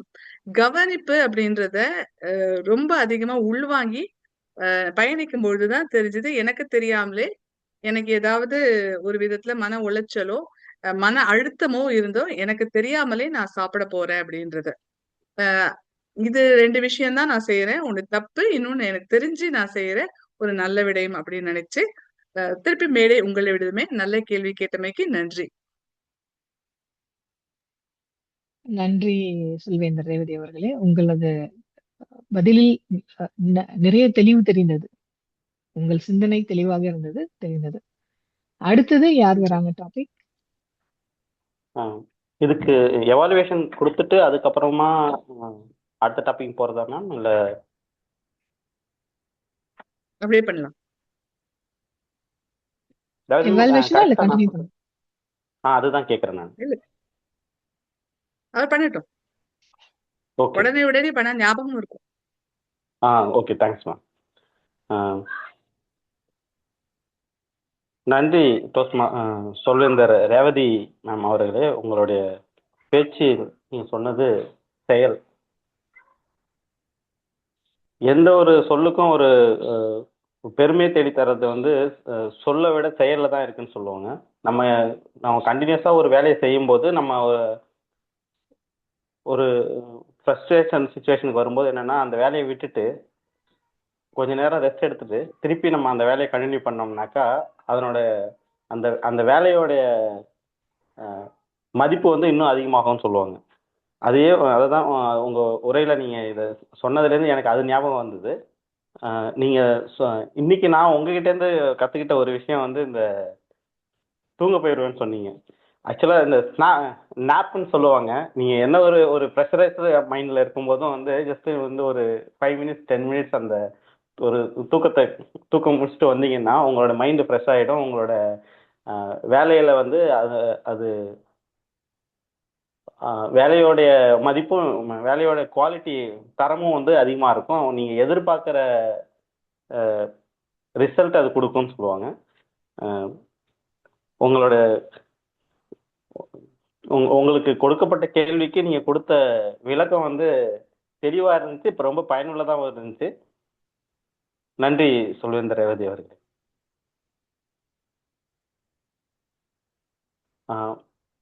போனா மேம், நீங்க அடுத்த கொஸ்டின் கேட்கலாம். நன்றி சொல்வேந்தர் அவர்களே. அடுத்தது யாரு? சொல்வேந்தர் ஜவஹர் அவர்கள் கையை உயர்த்தி இருக்காரு. ஸோ அவருக்கு ஒரு ஆம் சொல்லலாமா இல்லை சொல்லலாமான்னு குழப்பம் வந்தா முடிவு எடுக்க நீங்க பயன்படுத்தும் தெளிவு என்ன?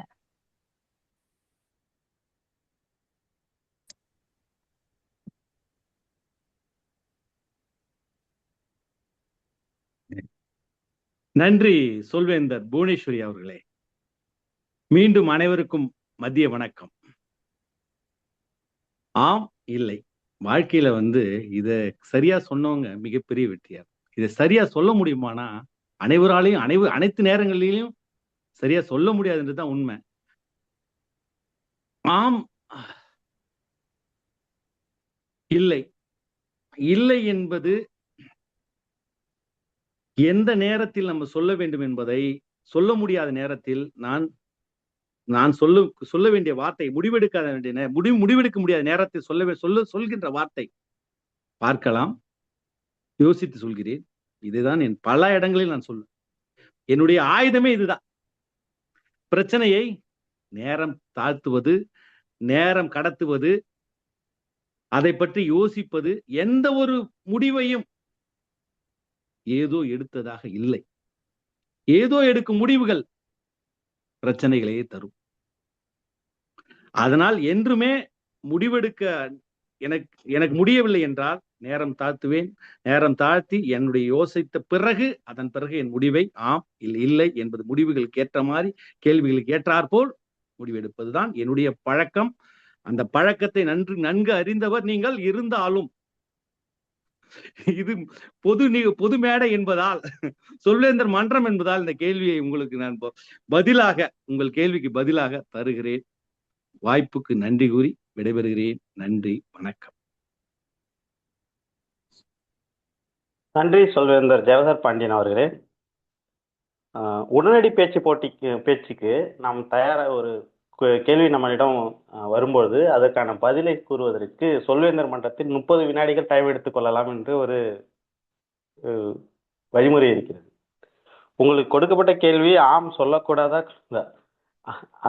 அதை நீங்க சாதுரியமாக 30 வினாடிகள் கூட எடுக்காமல் எடுத்த உடனே உங்களுடைய விடயத்தை அளிக்க ஆரம்பித்தீர்கள். ஆனால் முடிவில் நீங்கள் எடுக்கும் வேலைகள் எல்லாமே கொஞ்சம் டைம் எடுத்து செய்வேன் என்று சொன்னீர்கள். கேட்பதற்கு நன்றாக இருந்தது. உங்களோட பிரசன்ஸ் ஆஃப் மைண்ட் என்று சொல்வார்கள். அந்த செகண்டில் நீங்க ஒரு நல்ல ஒரு மெசேஜை கொடுக்க வேண்டும் என்று உங்களுடைய பேச்சில் நீங்கள் சொன்னது எங்களுக்கு பயனுள்ளதாக இருந்தது. நன்றி சொல்வேந்தர் ஜவஹர் அவர்.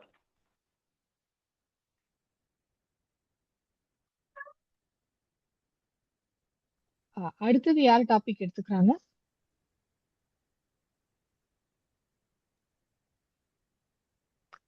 சொல்வேந்தர் கார்த்திக் அவர்களுக்கான டாபிக் அமைதி, சைலன்ஸ்.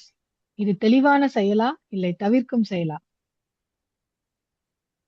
மேடை உங்கள் வசம். நன்றி.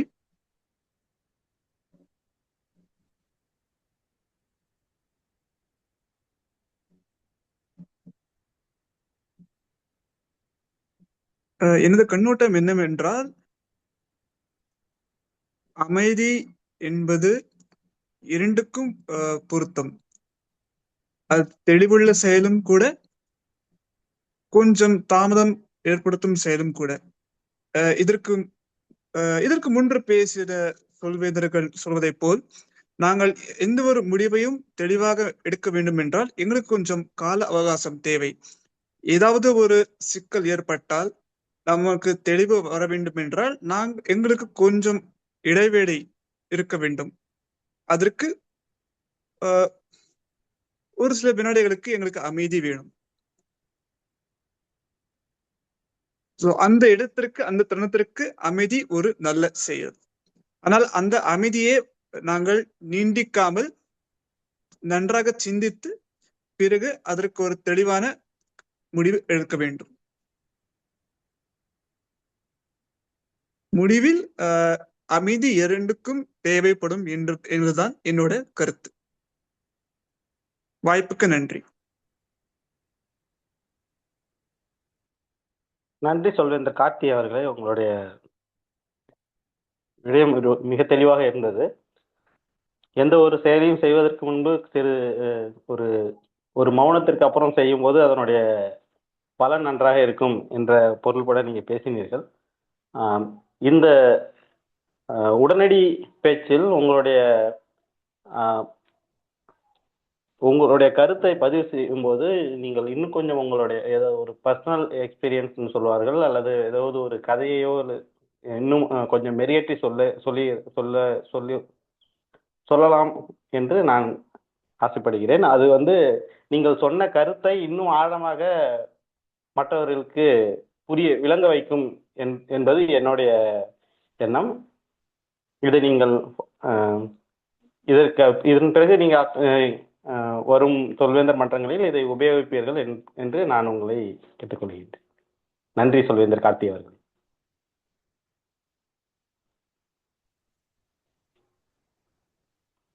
அடுத்தது யாருக்கு டாபிக் கொடுக்க? யாராவது ரெடி இருக்கீங்களா?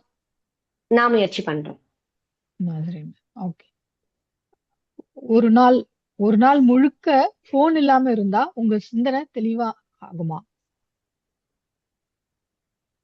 அருமையான டாபிக், அருமையான தலைப்பு. இன்றைய காலகட்டத்திற்கு ஏற்றாற் போல எனக்கு மட்டுமல்ல அனைவருக்குமே அவரவர்கள் தன்னிலையில் வைத்து இதை சிந்திக்கலாம். ஏன்னா இப்ப கங்காருவுக்கு குட்டி மாதிரி கையில அவங்களுக்கு ஒரு நம்மளோட போன் இல்லாம நம்ம இல்ல அப்படி யாருக்குமே இருக்காது. ஒரு நாள் கூட இருக்கிறதுக்கு வாய்ப்பே கிடையாது இல்லையா? அவர்கள் இல்லத்தரசியாக இருந்தாலும் சரி, வேலை பளுவில் இருந்தாலும் சரி, அந்த கைபேசி இல்லாமல் அவர்கள் கிடையாது. நான் அப்படித்தான் சொல்லுவேன். அலுவலகத்தில் கங்காரு குட்டி எங்கே என்றுதான் சொல்லுவேன். அது போல ஆகிவிட்டது. ஆனால் நான் கொஞ்சம் இதை தவிர்க்க வேண்டும் என்று நினைக்கக்கூடிய ஒரு ஆள்.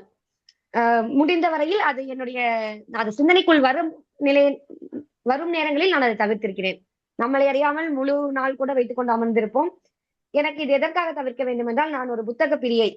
ஆனால் சமீப காலமாக புத்தகங்கள் படிப்பது நிறைய குறைந்து விட்டது. ஏனெனில் எனக்கு இந்த ஸ்வைப் செய்யும் பழக்கம் அதிகமாகிவிட்டது. அதை தவிர்க்க வேண்டும் என்பதே என்னுடைய ஒரு இதற்காகவே இப்ப அதிகமாக புத்தகங்கள் கண்ணில் படும்போது எடுத்து வைத்து விடுவேன். அது ஒரு குறிப்பிட்ட டைம், குழந்தைகளுக்கு ஸ்கிரீன் டைம் என்று சொல்லுவார்கள் அல்லவா, அந்த மாதிரி எனக்கு ஒரு ஸ்கிரீன் டைம் ரெஸ்ட்ரிக்ஷன்ஸ், அதாவது திரை இல்லாமல் இருக்கக்கூடிய ஒரு தவிர்க்கக்கூடிய நேரம் என்று நான் வைத்துக்கொண்டு புத்தகங்கள் எடுத்து அதில் குறைந்தபட்சம் ஒரு 50 பக்கங்களையாவது இன்று படித்து விட்டோம் என்றால் இதற்கும் அதற்குமான அந்த இடைவெளியை சமன் செய்ததாக நான் நினைத்துக் கொள்வேன். நான் இப்படித்தான் சமாளித்துக் கொண்டிருக்கிறேன். இது எந்த அளவுக்கு நடைமுறையில் சாத்தியம் என்று தெரியவில்லை. ஆனால் இருந்தால் கொஞ்சம் நாம் விலகி இருந்து அந்த புத்தக பயன்பாடோ இல்ல வேறு எதுலையாவது கவனம் செலுத்தக்கூடிய ஒரு நிலைக்கு செல்லலாம். இதை கைபேசியை பயன்படுத்துவது என்பதை நம்ம எஃபெக்டிவாகவும் பயன்படுத்தலாம். ஆனாலும் அது ஒரு கட்டத்துக்கு மீறி அதற்குள் நம்மை ஆட்படுத்தி விடுகிறது. அதற்குள் நாம் செல்லாமல் இருக்க வேண்டும் என்றால் நம்மளே ஒரு குறிப்பிட்ட நேரத்தை தொகுத்துக் கொள்ளலாம் என்று நினைக்கிறேன். ஆனால் நிச்சயம் இதை தவிர்த்தாலே சிந்தனை தெளிவாகும். இதை தவிர்க்க நினைத்தாலே சிந்தனை தெளிவாகும் என்று நினைக்கிறேன். மிக அருமையான ஒரு கேள்வியை கேட்டீர்கள்.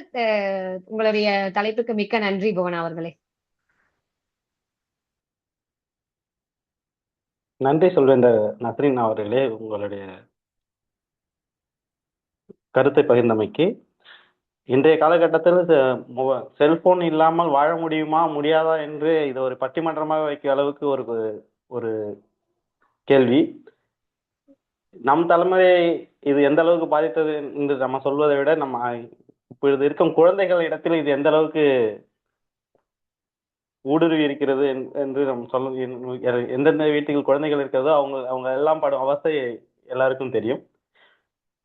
சொல்வேந்தர் நஸ்ரீன் அவர்கள் சொன்னால் புத்தகம் படிக்கும்போது மொபைல் போனை ஓரமாக வைத்து விடுவோம் என்று. இன்றைய காலகட்டத்தில் புத்தகம் படிப்பது கூட மொபைல் போனில் தான் நடக்கின்றது. நல்ல கருத்தை பகிர்ந்து கொண்டீர்கள் சொல்வேந்தர் நஸ்ரீன் அவர்கள். அடுத்தது யாரு டாபிக் எடுத்துக்கிறாங்க? யாருக்கு கொடுக்கலாம்?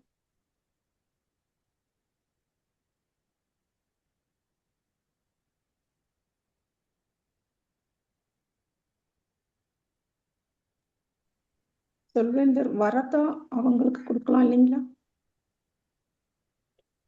சொல்வேந்தர் வரதா, உங்களுக்கான டாபிக். தவறு பண்ணிட்டேன்னு தெரிஞ்சதும் உங்களோட நெக்ஸ்ட் கிளியரான ஆக்ஷன் என்ன? மேடை உங்கள் வசம். டைம் தெரியல. யாரு டைமோ? நீங்கடா. சரி, வணக்கம்.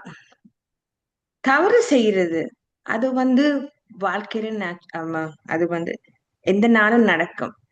ஆனா தவறு செய்த பிறகு அது நாங்க எப்படி அது என்ன மாதிரி எடுக்கிறோம், அது என்ன மாதிரி பாக்குறோம், இல்ல அதால வந்து நாங்கள் என்ன சொல்லுங்க லெசன் அந்த லெசன் வந்து எங்களுக்கு கிடைக்குதா, இல்ல நாங்க அது அந்த அதே தவறு திருப்பி திருப்பி செய்யறோமான்னு சொல்லி. இப்ப நான் ஒரு தவறு செய்யறேன்னு சொல்லி சொன்னா, நான் தவறு செய்யாமன்ற இல்ல, பட் நான் தவறு செய்யறேன். ஆனா சில தவறு வந்து நான் எப்படி நான் இது இல்லாம பண்ணலாம், இல்ல நான் இன்னொரு நேரம் அதே இது நடக்கல வந்து அது அதை எப்படி நான் அவாய்ட் பண்ணலாம்னு நினைக்கிறேன். ஸோ தவறு வந்து நடக்கும், தெரிஞ்சோ தெரியாமலோ. எத்தனையோ தவறு வந்து தெரியாம நடக்கிறது, ஸோ தெரிஞ்சு நடக்கிறதும் தெரியாம நடக்கிறதும் இருக்கு.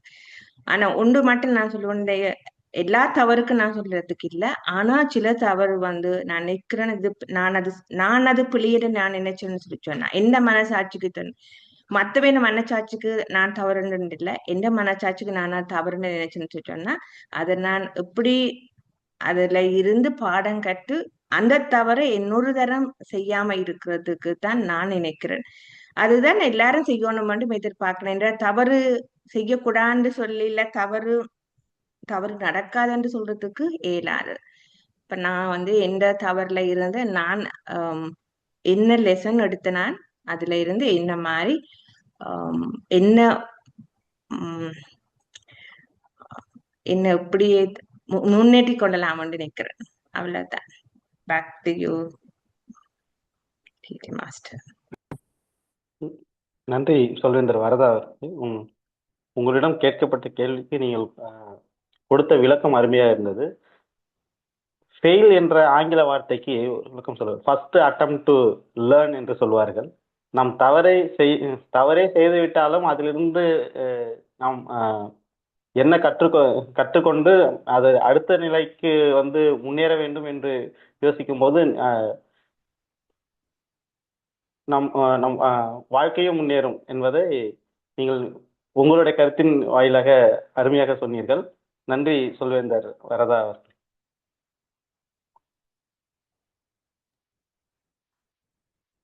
அடுத்த டாபிக் யாரு ரெடியா இருக்கீங்க? டைம் இருக்குல்ல, 3:15 வரை நமக்கு நேரம் உள்ளது என்று நினைக்கிறேன். இன்னும் ஒரு டாபிக் மட்டும் எடுத்துட்டு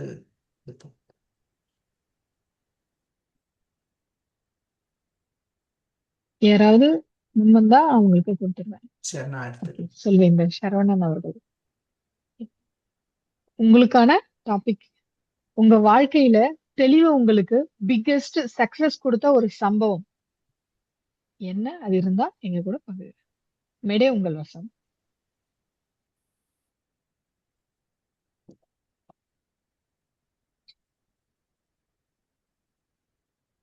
வெற்றி அப்படிங்கிறது ஒவ்வொருத்தவங்களுக்கும் அவங்கவுங்களோட நிபந்தனைகளுக்கு உட்பட்டது.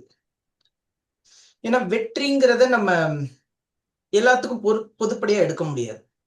அப்படி பார்க்கையில எனக்கு என்னோட கணிக்கையின்படி என்னோட கண்ணோட்டத்துல ஒரு வெற்றியான செயல் அப்படின்னு நான் தெளிவா யோசிச்ச செயல் இது பண்றது என்னன்னா, நான் சொல்வேந்தர்கள்ல சேர்ந்ததும் அந்த சொல்வேந்தர்கள்ல இருந்து கற்றுக்கிட்ட விடயங்களை என்னோட வாழ்க்கையில பயன்படுத்தியதும். என்னோட திட்டமிட்ட பேச்சு ஒரு பேச்சுல நான் சொல்லியிருந்திருப்பேன், எனக்கும் என் மனைவிக்கும் இடைப்பட்ட தூரங்களை பத்தி. அதாவது நான் வடக்கு பக்கம்னா என் மனைவி தெற்கு பக்கம், அந்த மாதிரி எங்களுக்குள்ள மிகப்பெரிய இடைவேளை இருக்கும். நான் என்ன பண்ணேன்னா, சொல்வேந்தர்கள் மூலியமா எப்படி பேசுவது, அதாவது அவங்க என்ன முறையில இருக்காங்க, அவங்க ஒருத்தவங்கள்ட்ட பேசுறப்ப நம்ம எப்பவுமே நம்மளோட சிந்தனையில முன்வைத்துதான் பேசுவோம்.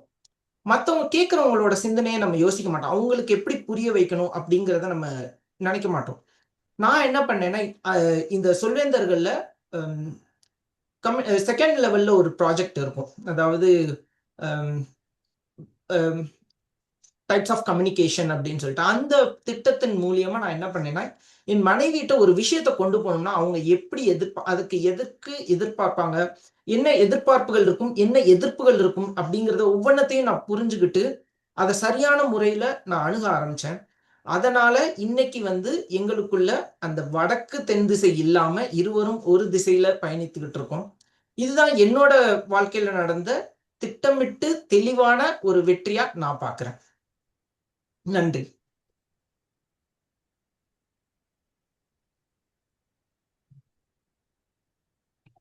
நன்றி சொல்வேந்தர் சரவணன் அவர்களே. உங்களுக்கு கொடுக்கப்பட்ட கேட்கப்பட்ட கேள்விக்கு உங்கள் ஃபேமிலியோட குடும்ப உங்களோட அணுகுமுறையை நீங்க இயல்பா எல்லாருக்கும் பகிர்ந்து கொண்டீங்க.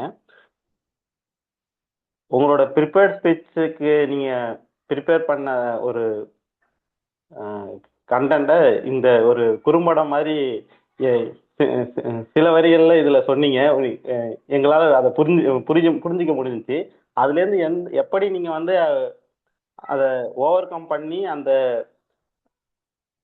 ஒரு ஒரு லேர்னிங் மூலயமா நீங்க ஓவர் கம் பண்ணி உங்க ஃபேமிலியிலையும் முன்னேறி சொல்வேந்தர் மன்றத்திலையும் வந்து நீங்க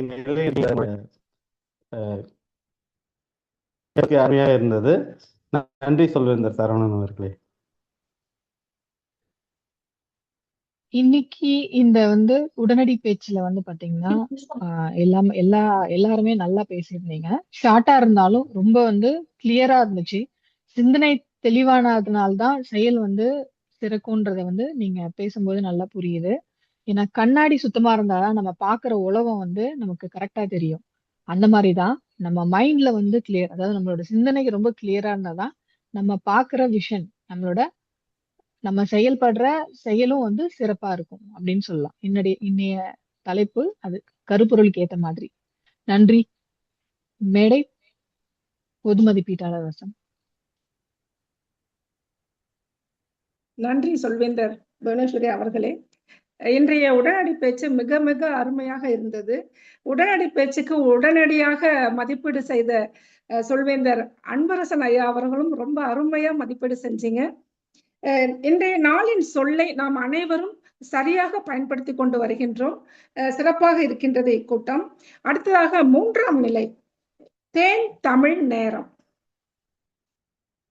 இந்த தமிழ் ஒரு மொழி அல்ல, அது தேன் போல இதயத்தில் சொட்டும் அனுபவம். செவியால் கேட்கப்படுவதில்லை, ஆன்மாவால் சுவைக்கப்படுகின்றது. ஆம், எம் தமிழை போற்றுவோம். தேனையும் தமிழையும் கலந்து நமக்கு பரிமாற மென்மைமிகு சொல்வேந்தர் ரமேஷ் ஐயா அவர்களை அழைக்கின்றேன். ஐயா, மேடை உங்கள் வசம்.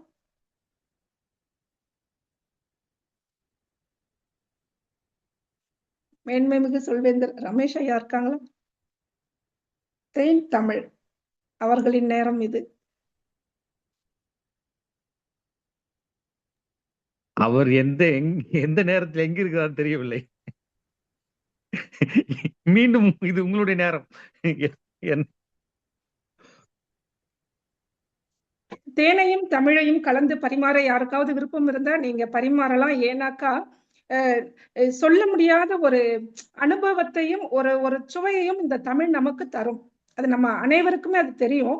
யாராவது விருப்பம் உள்ளவங்க பரிமாற வாங்க, நாங்க இலைகளோட காத்திருக்கிறோம்.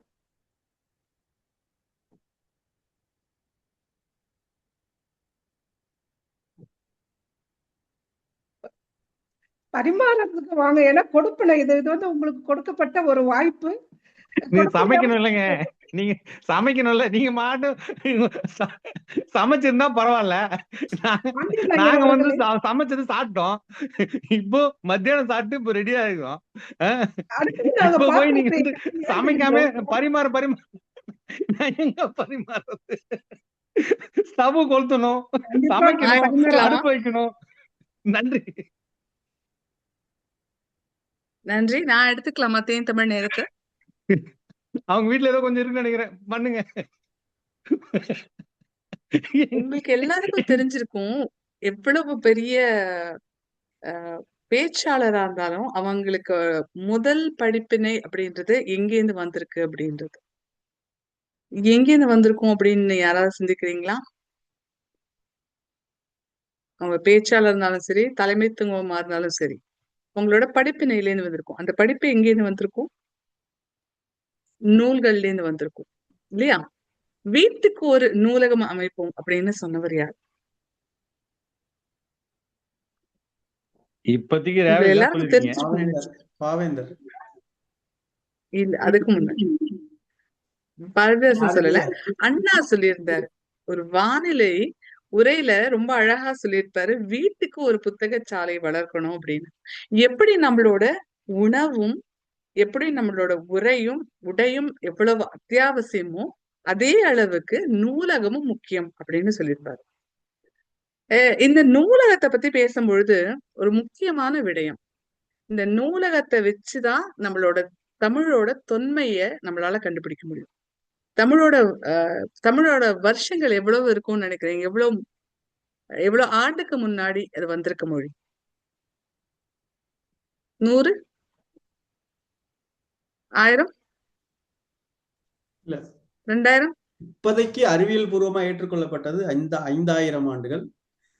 நாம கிளைம் பண்றது கிட்டத்தட்ட நாம வந்து 70,000 ஆண்டுகளுக்கு முன்னால தமிழ் பிறந்திருக்கு நாம கிளைம் பண்றோம். ஆனா அறிவியல் பூர்வமா நிரூபிக்கப்பட்டது 5000 ஆண்டுகளுக்கு முன்பா. ஆமா. இதுல நுணுக்கமா சொல்லணும்னா தமிழோட இலக்கணங்கள் வந்து தொல்காப்பிய நூல்களிலே வந்திருக்கு அப்படின்னு சொல்றாங்க. நம்மளோட மொழி எந்த அளவுக்கு வல்லமை உடையதுன்னா அப்பவே வந்து அதற்கு ஒரு இலக்கண குறிப்பு, இலக்கண வகைகள் பிரிச்சு கொடுத்த அந்த அழகான மொழிக்கு நம்ம இன்னும் உருவம் கொடுத்துட்டு இன்னும் உயிர் கொடுத்துட்டு இருப்போம் அப்படின்றதே நமக்கு ஒரு சிறப்பு தானே. அதை தாண்டி ஒரு விடயம் சொல்லிட்டு முடிக்கணும் அப்படின்னு நினைக்கிறேன். நம்ம எல்லாருக்குமே ஒரு புத்தகம்ன்றது அடுத்தவர்களோட ஒரு எண்ண அலையோ இல்ல அவங்களோட ஏதாவது ஒரு நினைப்பையோ இருக்கலாம். அதே மாதிரி நம்மளோட தமிழர்களோட புத்தகங்களையோ அவங்களோட சான்றுகளையோ நம்ம படிக்கிறதுக்கு ஒரு வாய்ப்பு கிடைச்சா நீங்க கண்டிப்பா படிக்கணும் அப்படின்னு நான் சொல்லிட்டு மேடை திருப்பி உங்களிடமே கொடுக்குறேன். தமிழோட தொன்மையை தெரியணுன்றதுக்காக தான் இந்த கேள்வி கேட்டேன், வேற எதுவும் இல்லை. மேடை உங்கள் வசமே. நன்றி. இந்த தேன்தமிழ் நேரத்துல நான் ஒரு குறள் ஒண்ணு பகிர்ந்துக்கலான்னு விரும்புறேன். இந்த குறள் இப்ப சமீபத்துல தான் படிச்சேன். குறள் எண் 844. வெண்மை எனப்படுவது யாதெனில் ஒண்மை உடையதாம் என்னும் செருக்கு. வெண்மை எனப்படுவது யாதெனில் ஒண்மை உடையாம் என்னும் செருக்கு. இந்த குறளுக்கான விளக்கம் என்னன்னா, அறிவின்மை என்று சொல்லப்படுவது என்ன என்று கேட்டால் தம்மை தாமே நல அறிவு உடையவர் என்று என்னும் மயக்கம். அதாவது இந்த அறியாமை அப்படின்னு என்னன்னா, எனக்கே அதீத அறிவு இருக்கு அப்படின்னு நினைச்சுக்கிறது தான் ஒரு மிகப்பெரிய அறியாமை அப்படின்ட்டு திருவள்ளுவர் குறள் எண் 844 சொல்றாரு. அதனால நிச்சயமா இந்த குறள் வந்து எல்லா அறியாமையிலிருந்து வெளியே வர்றதுக்கு இந்த ஒரு குறள் போதும் அப்படிங்கிறது அப்படின்னு நம்புறேன். நன்றி.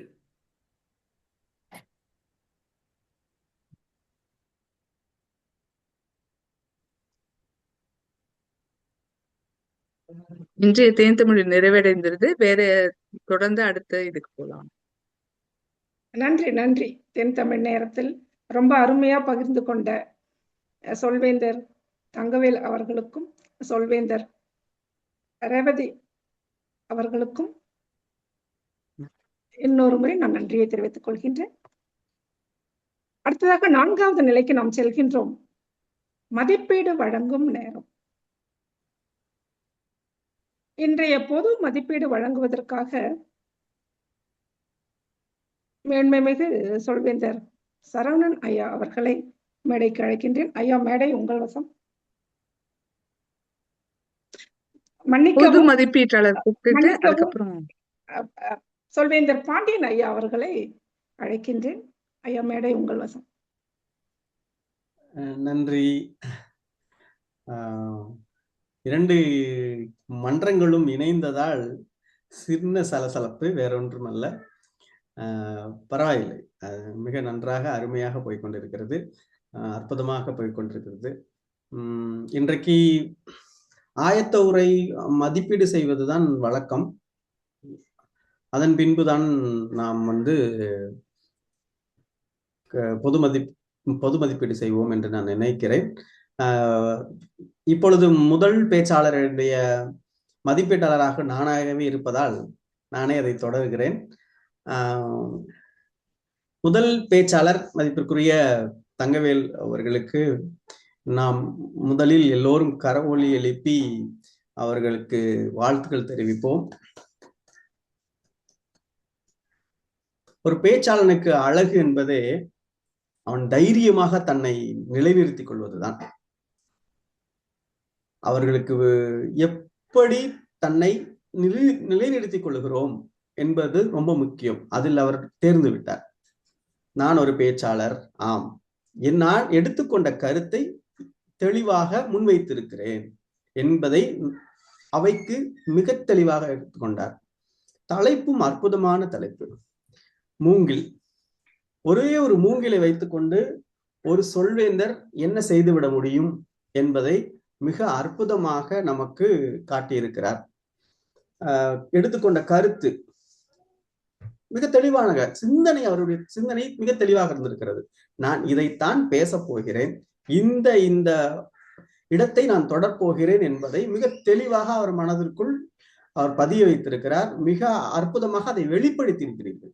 அதற்கு என்னுடைய பாராட்டுகள். பொறுமை, உட்புறம் வெற்றிடமாக இருப்பது, வலிமை, நெகிழ்வுத்தன்மை என்ற 3 கருத்தையும் ஒரு பேச்சாளனுக்கு எங்கெங்கெல்லாம் இது பயன்படும் என்பதை மிக அற்புதமாக கருத்து, சிறப்பான கருத்து, மிக அற்புதமாக மேடையும் பயன்படுத்தி இருக்கிறீர்கள். மிகுந்த மகிழ்ச்சி.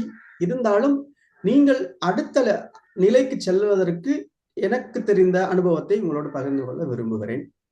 மிக அற்புதமான தலைப்பு. புத்தகம் வாசிப்பதில் 2 விதமாக இருக்கும். ஒன்று ஃபிக்ஷன் அண்ட் நான் ஃபிக்ஷன் என்று சொல்லுவார்கள். அதே போலதான் பேச்சிலும் ஃபிக்ஷன் அண்ட் நான் ஃபிக்ஷன் என்று 2 இருக்கிறது. நீங்கள் ஒரு இலக்கிய மன்றத்திற்கு போனால் உங்கள் முன்னால் இருக்கக்கூடிய ஆளுமைகள் இலக்கியவாதிகளாக இருந்தால் நீங்கள் அங்கே உரையாற்ற வேண்டிய விதம் வேறு விதமாக இருக்க வேண்டும். அதுவே ஒரு நம்மை போன்ற சொல்வேந்தர்கள் மன்றம். இங்கே ஒவ்வொருத்தருக்கும் ஒவ்வொரு அனுபவம் இருந்திருக்கும். ஒவ்வொருத்தர் நிலையில் இருக்கிறார்கள்.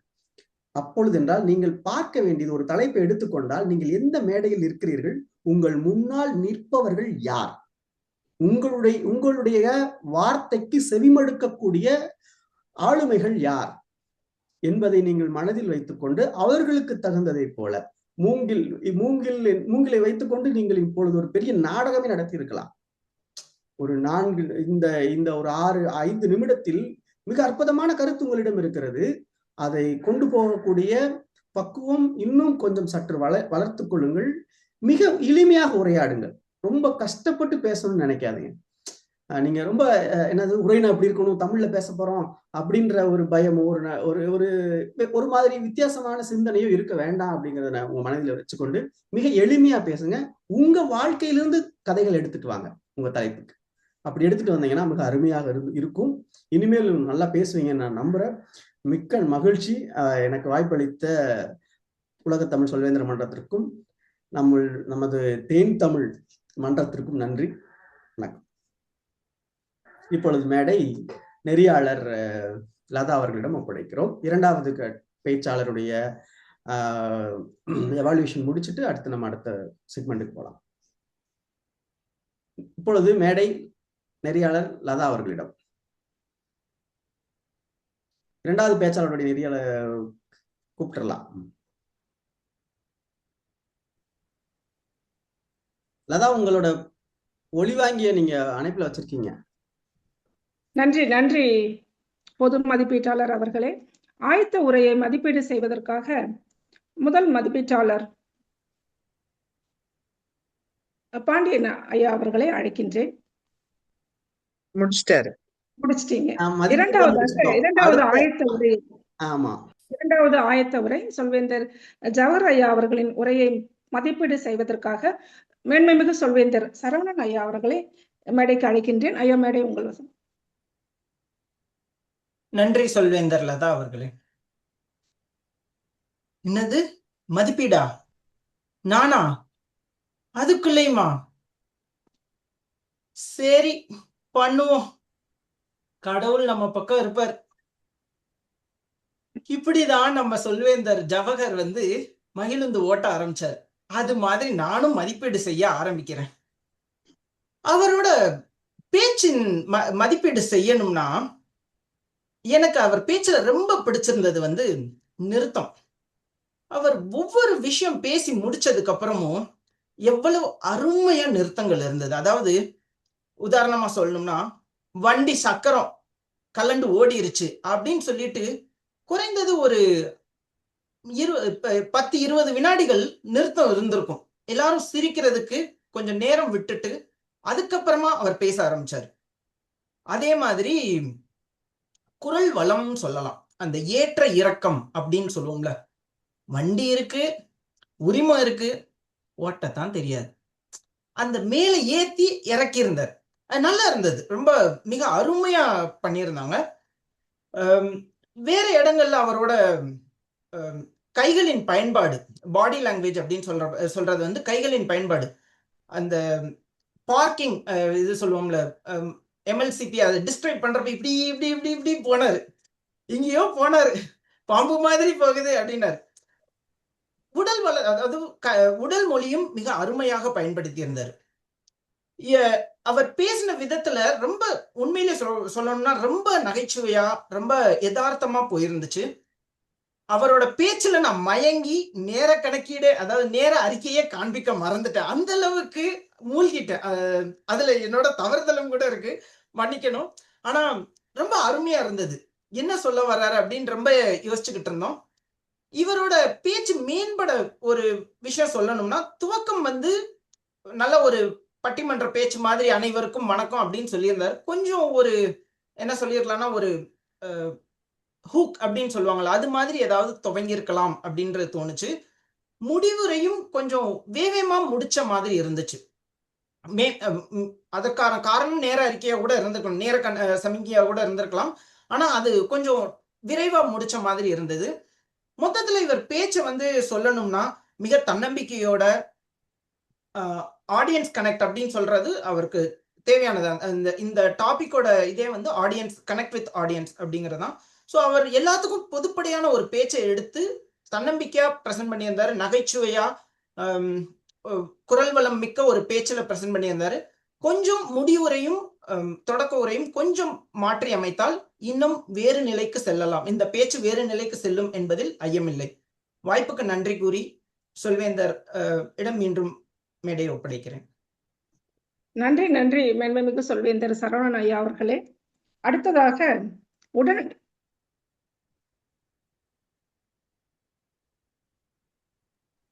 உடனடி பேச்சை மதிப்பீடு செய்வதற்காக இல்ல, உடனடி பேச்சு மதிப்பீடு செஞ்சுட்டாங்கல்ல உடனுக்குடனே. அடுத்தபடியா நாம அழைக்க வேண்டியது ரிப்போர்ட்ஸ். பொது மதிப்பீட்டாளர் வாங்க. பொது மதிப்பீட்டாளர் பாண்டியன் ஐயா அவர்களே, மேடை உங்கள். நன்றி.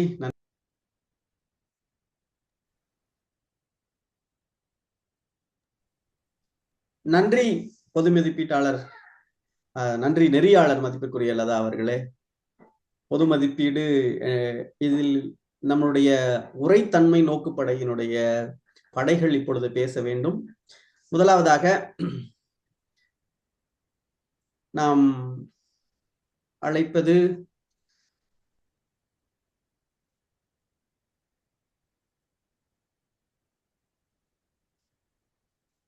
உபரிச்சொல் கணக்காரர்களை முதலாவதாக அழைத்திடலாமா?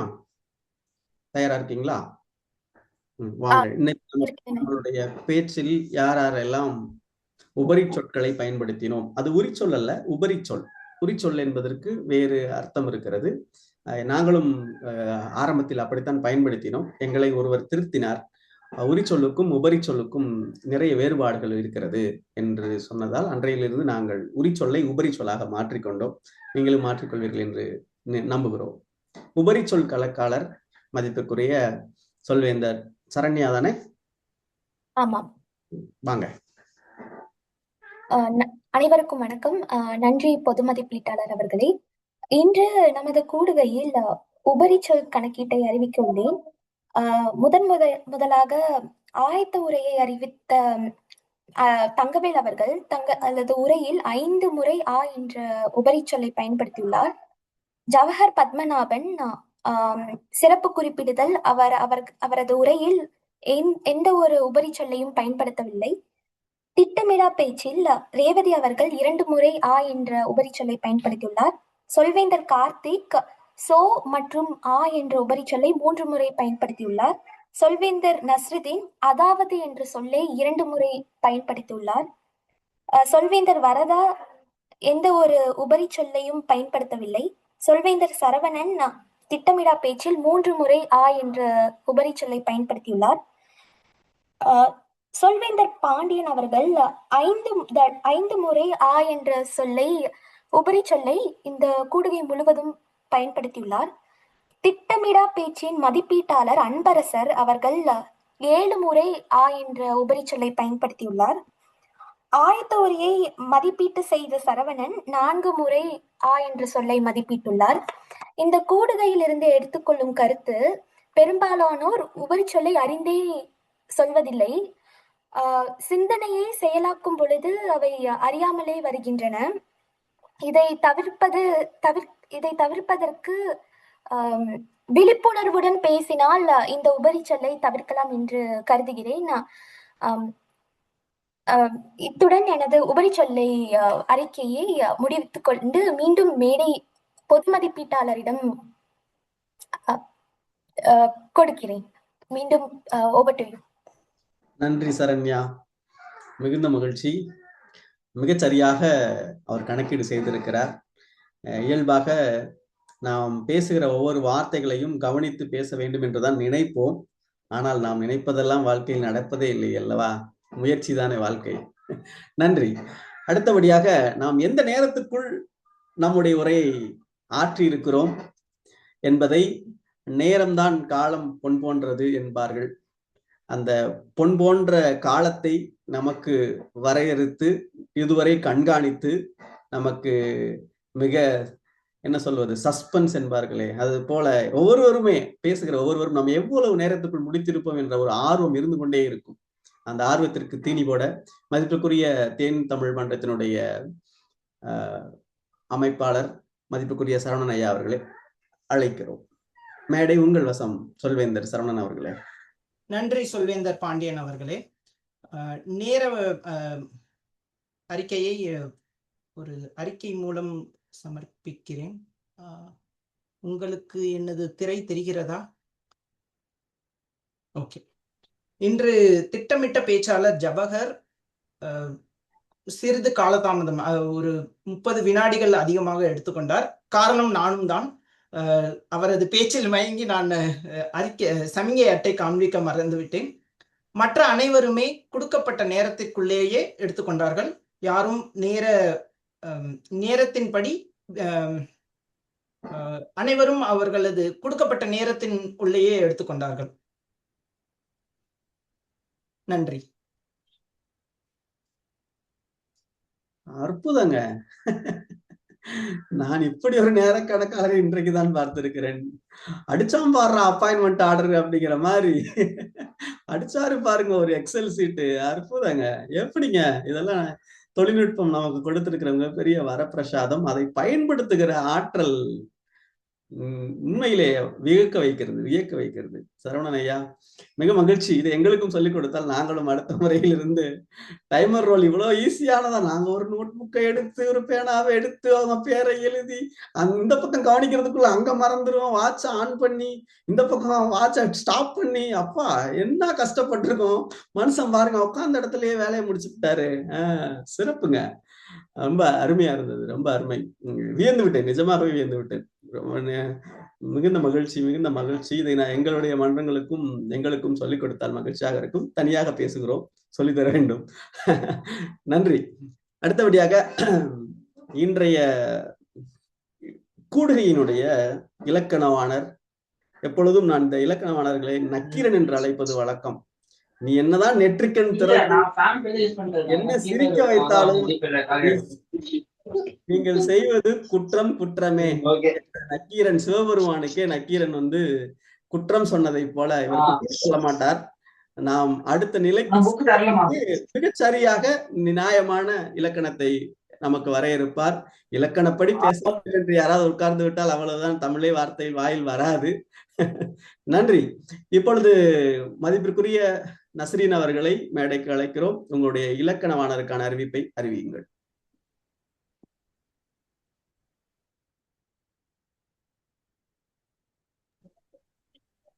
தொடர் நஸ்ரீன்.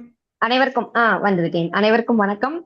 மீண்டும் அனைவரையும் சந்திப்பதில் மகிழ்ச்சி. பாண்டியன் ஐயா, இன்று நக்கீரரை போலெல்லாம் நாங்கள் எதுவும் செய்துவிட முடியாது. இன்றைய கூடுகை மிக சிறப்பாக அமைந்திருந்தது. பேச்சாளர் அனைவரும் மிகச் சிறப்பாகவே பேசினார்கள்.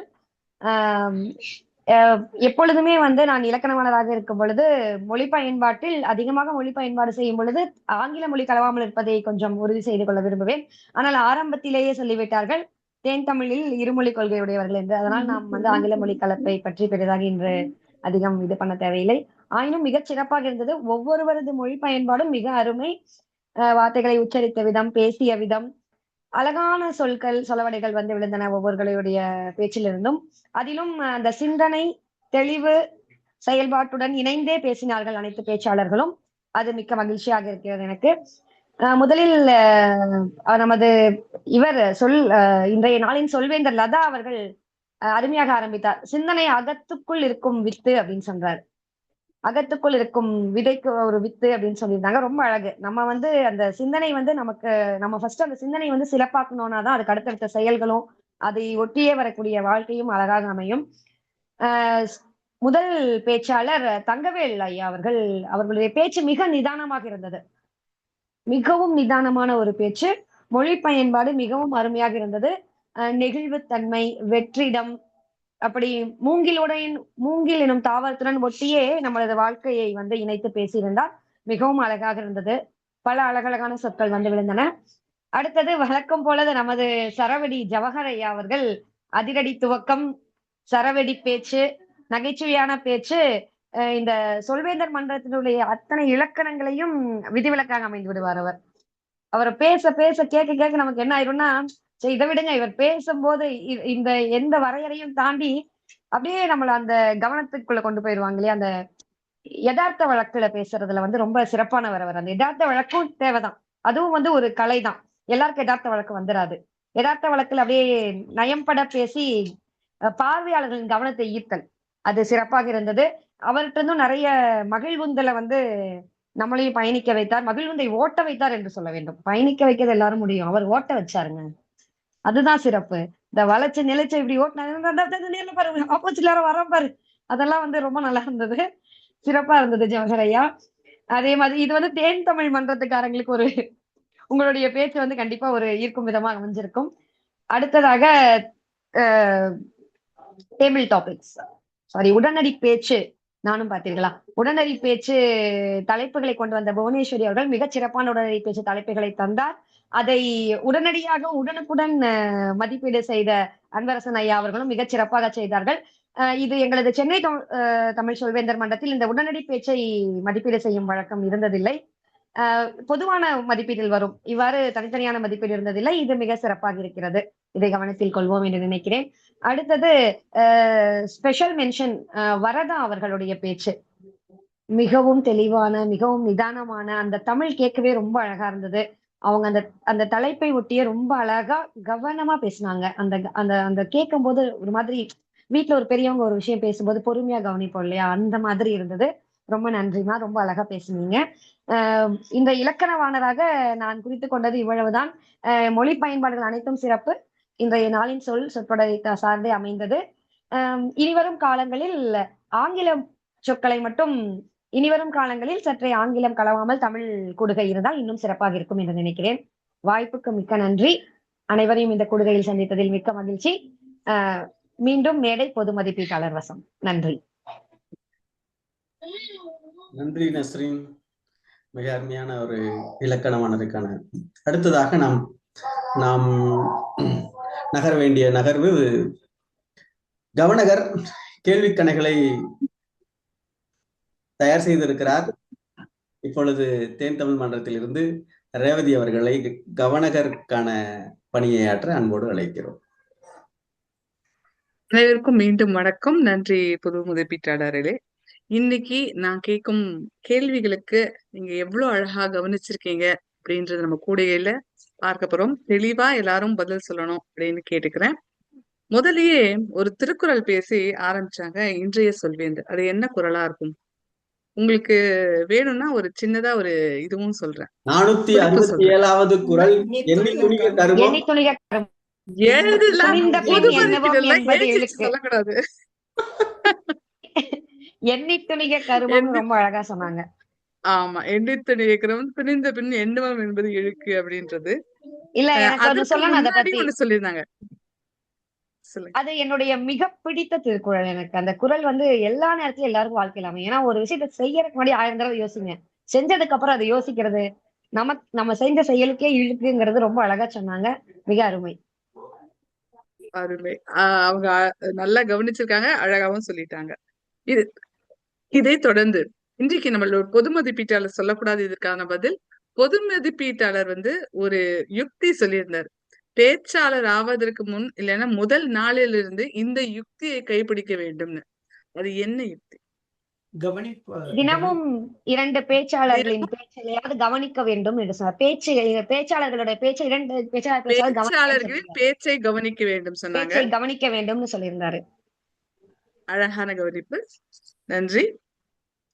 அப்புறம் இன்றைக்கு அது நீங்க பதில் சொல்லக்கூடாது. இன்னைக்கு நசீரன் பேசும்பொழுது ஒரு இன்றையோட கருப்பொருளை ஒட்டி ஒரு சொற்றொடர் சொல்லிட்டாங்க. அது என்ன சொன்னாங்க? சொற்றொடர், இடியம்னு சொல்லுவோம் இல்லையா, அந்த மாதிரி. அவங்க நிறைய சொன்னாங்களே, அது எதை சொல்றது? சரி, நீ எது வேணா சொல்லுங்க.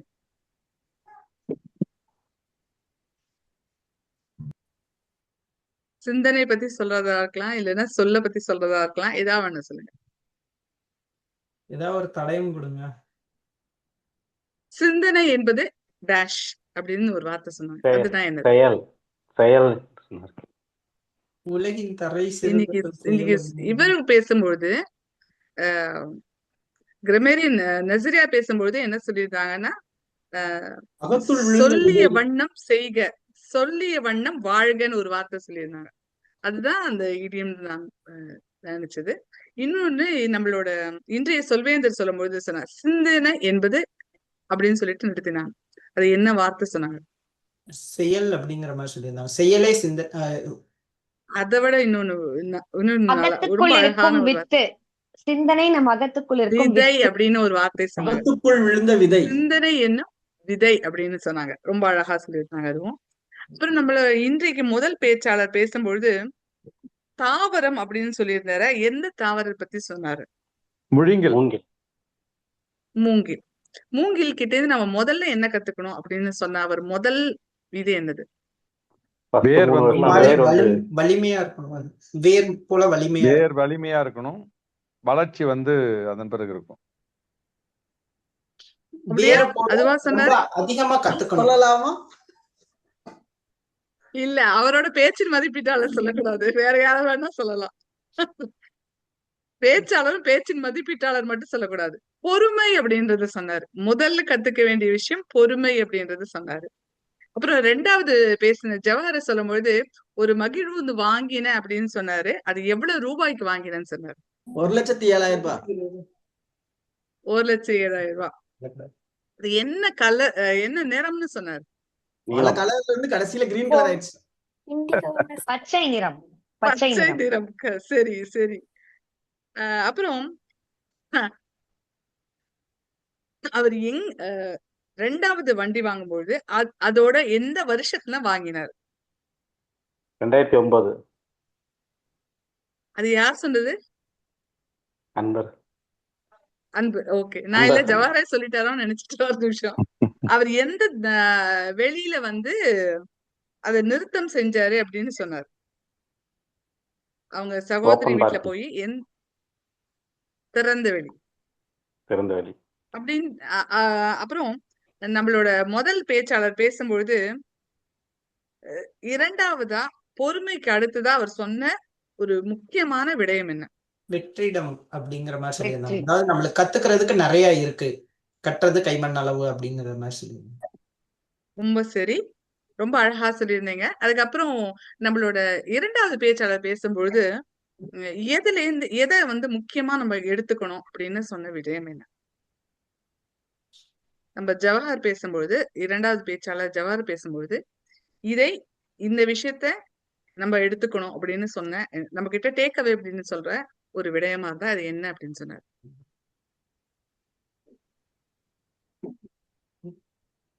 நீங்க அவரோட பேச்சாளர் மதிப்பீட்டாளர்ல நீங்க சொல்லக்கூடாது, வேற ஏதாவது சொல்லணும்.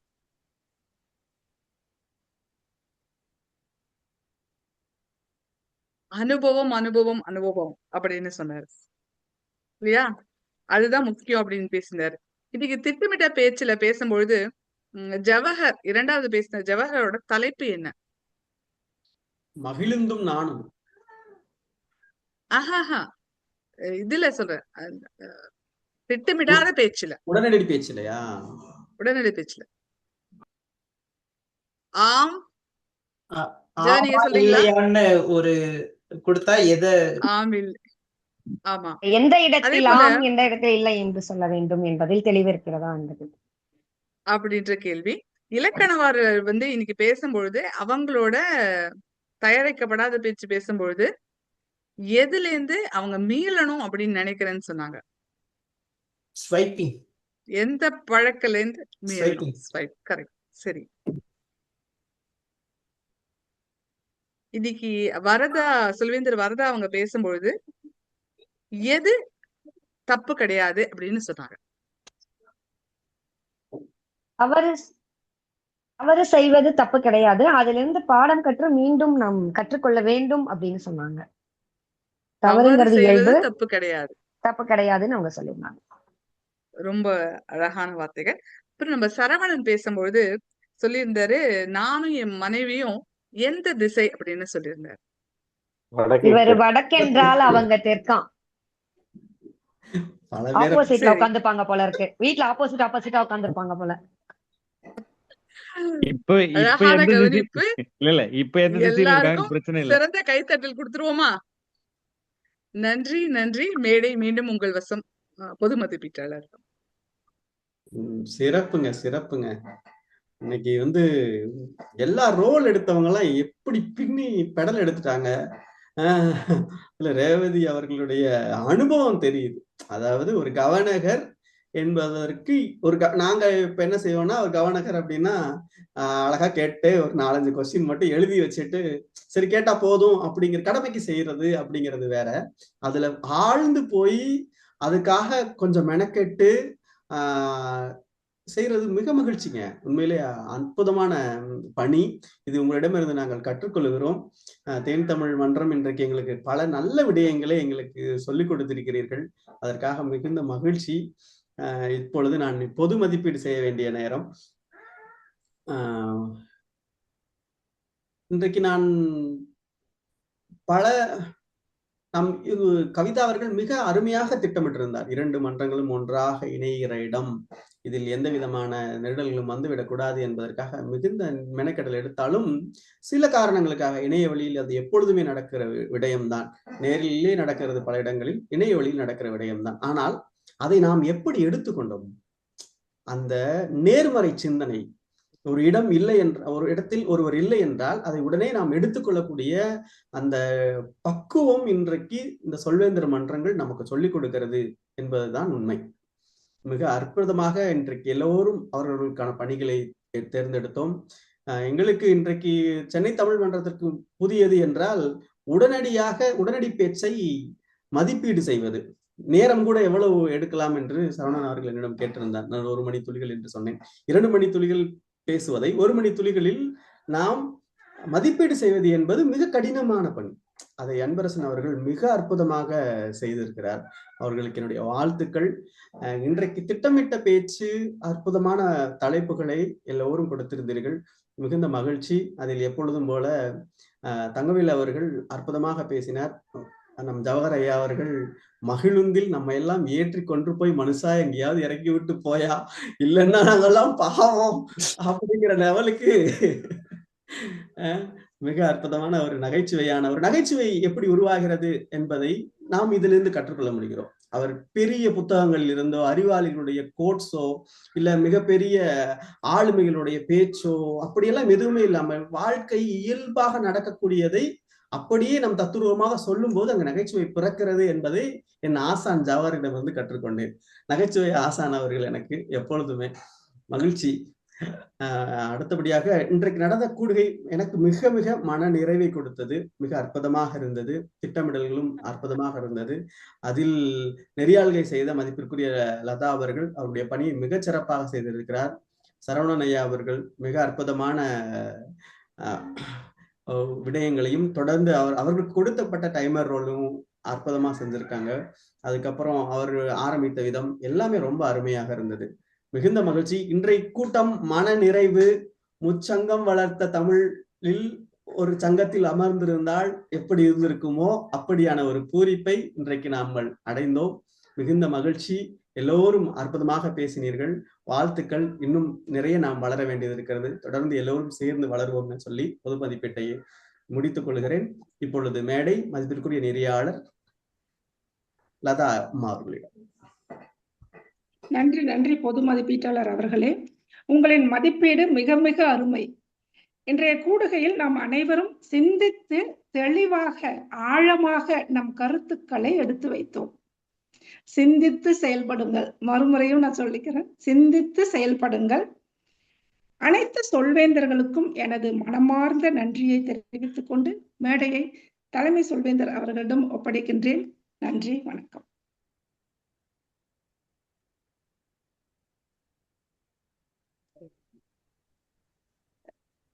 தலைமை சொல்வேந்தர் வெங்கடேஸ்வரன் இணைந்திருக்காரா? இணைப்புல இல்ல இணையவில்லை. அவருக்கு பதில் யாராவது வந்து இணையுங்க. நானே டைமர் ரோல் எடுத்துக்கிட்ட மாதிரி இதையும். இன்றைய கூட்டம் மிக அருமையாக நடந்தது. அனைத்து பங்கீட்டாளர்களும் தனது செயல்களை தனது பணியினை சிறப்பட செம்மன செய்தார்கள். மற்றும் கூட்டம் அனைவரும் சொல்வது போல கூட்டம் மிக அருமையாக இருந்தது. மேலும் இந்த மாதிரியான ரொம்ப கலப்பு கூட்டங்களை அடுத்தடுத்து நம்ம நடத்தணும் அப்படின்றது இது பண்ணிக்கிறேன். அதாவது பாண்டியன் சொன்னாங்க நிறைய எங்கள்கிட்ட இருந்து கத்துக்கிட்டோம். அதாவது தேன் தமிழ் சொல்வேந்தர் மன்றத்துல இருந்து கத்துக்கிட்டதா சொன்னாங்க. நாங்களுமே இங்க நிறைய விஷயங்கள் கத்துக்கிட்டோம். குறிப்பா சொல்லணும்னா ஜவஹரோட அந்த எப்படி சொல்றது, காமிக்கல் அப்படின்னு சொல்றது, நகைச்சுவை பேச்சு உடனடியா மதிப்பிடுறது, அந்த விஷயமா இருக்கட்டும்.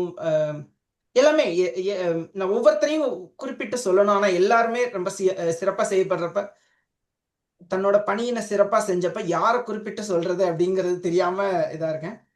மற்றபடி கூட்டம் ரொம்ப அருமையா போச்சு. இதோட இன்னொன்னு நான் ஒண்ணு கேட்கணும்னா, முதல்ல நான் வந்து விருந்தினர் உபசரிப்பு அப்படிங்கிறத நான் மறந்துட்டேன்.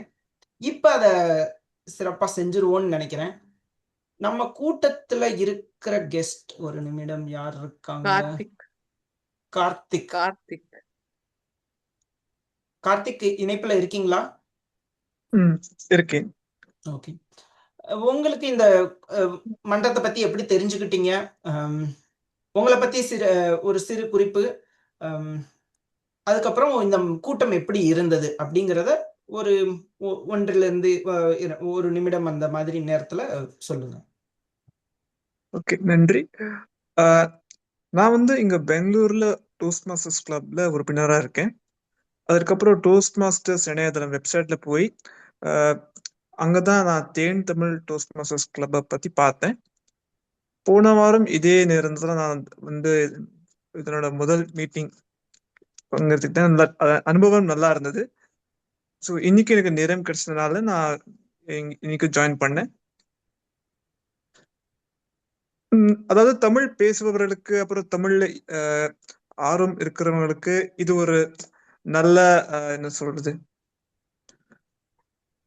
நல்ல எனக்கு சரியா trying to get the right word. நல்லா இருந்தது. எல்லாரும் பேசி பொதுவாகவே டோஸ்ட் மாஸ்டர் ஸ்பீச் கேட்கறதுக்கு நல்லா இருக்கும். அதுவே இப்போ தமிழ்ல கேட்கறதுக்கு இன்னும் அபூர்வமா இருந்தது. மறுபடியும் அடுத்த வாரமும் கலந்துக்கணும்னு ஆசையா இருக்கு. நன்றி நன்றி. தேங்க்யூ.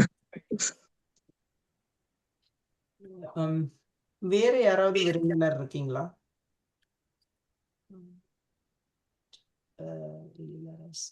வரதா புதுசு வந்திருக்காங்கன்னு நினைக்கிறேன். வரதா, நீங்க உறுப்பினரா இல்ல விருந்தினரா? எனக்கு தெரியல. இல்ல நான் விருந்தினர் ஆஸ்திரேலியால இருந்து என்னை சேர்க்கிறேன். நான் வந்து உங்களோட இன்வைட் பண்ணி பார்த்தது உலக சொல்வேந்திர பேரவையில வந்து போட்டிருந்தது. நான் கவனிக்கல 1 hour 1 மணி ஆல்ரெடி போயிட்டுது. ஆனா பரவாயில்ல, எனக்கு விருப்பம் வந்து திட்டமிட்ட பேச்சு தான். அழகான தமிழ்ல நீங்க கதை கேட்கலன்னு யாரெல்லாம் முடிச்சேன், பட் அது ஏலாம் போயிட்டு. So yeah maybe next time next time I will join it. Sure.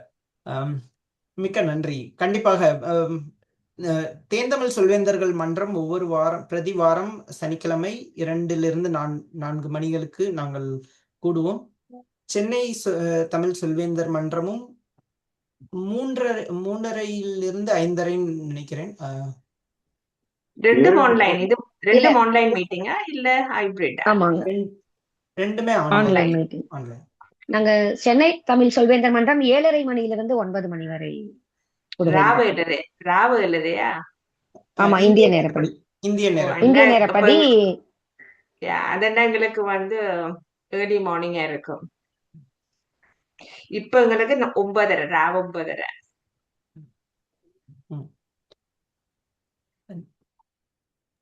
வேற பாருங்க, யாரும் உங்களுக்கு எது தோதுபடுற மாதிரி இருக்கோ அதுல இணைஞ்சுக்கோங்க.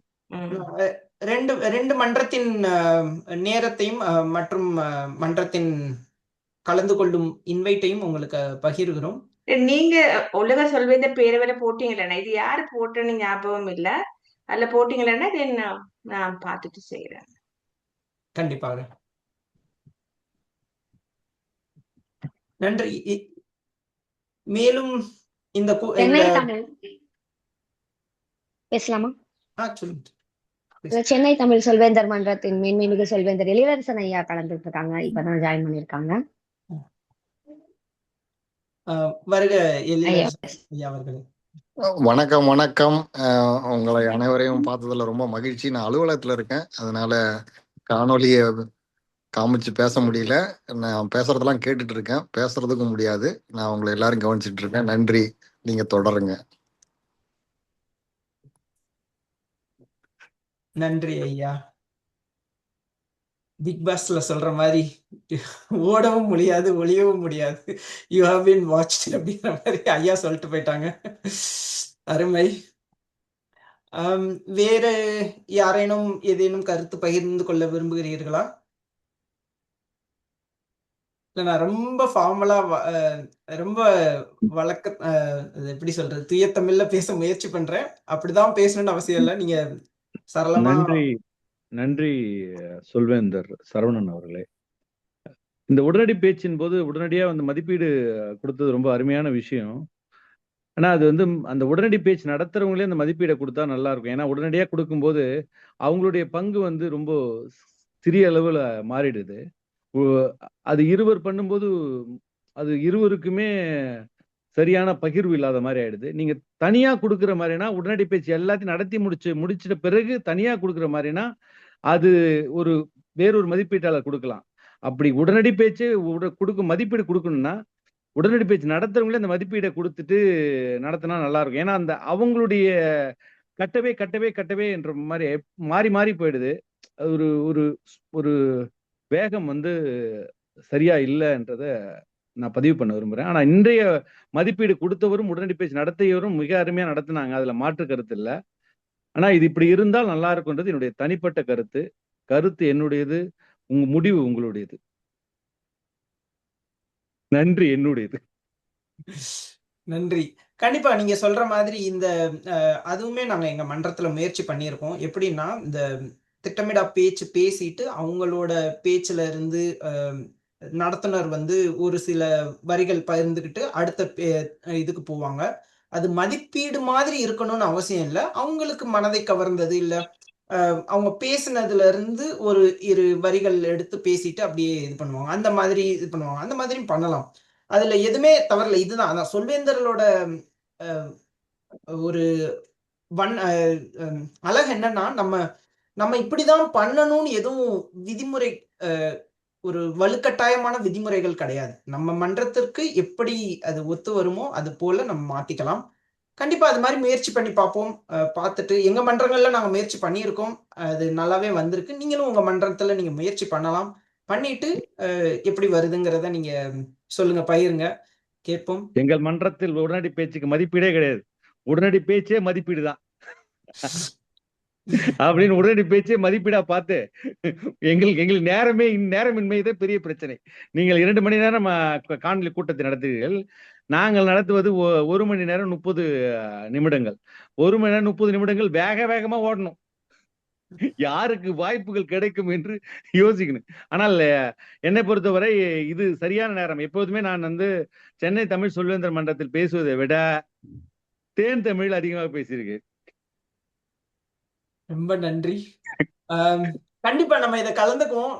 அதாவது கூட்டம் முடிந்த பின் நம்ம நெட்வொர்க்கிங் நேரம் அப்படின்னு, அதாவது கலந்தாய்வு நேரம் அப்படின்னு இருக்கும். அதுல நம்ம நிறைய விஷயங்களை பேசுவோம். அதுக்கு முன்னாடி கூட்டத்தை அபிஷியலா இன்னைக்கான கூடுகையை முடித்து வைக்கிறேன். Meeting is closed and floor is open for networking. நன்றி என்ன கேட்டதுக்கு. நல்லா இருந்துச்சு மீட்டிங். உடனடி பேச்சு அந்த டாபிக்ஸ், உடனடி பேச்சு டாபிக்ஸ் நல்லா இருந்துச்சு. அந்த ஜெனரல் இவாலுவேஷன் வாஸ் அமேசிங்.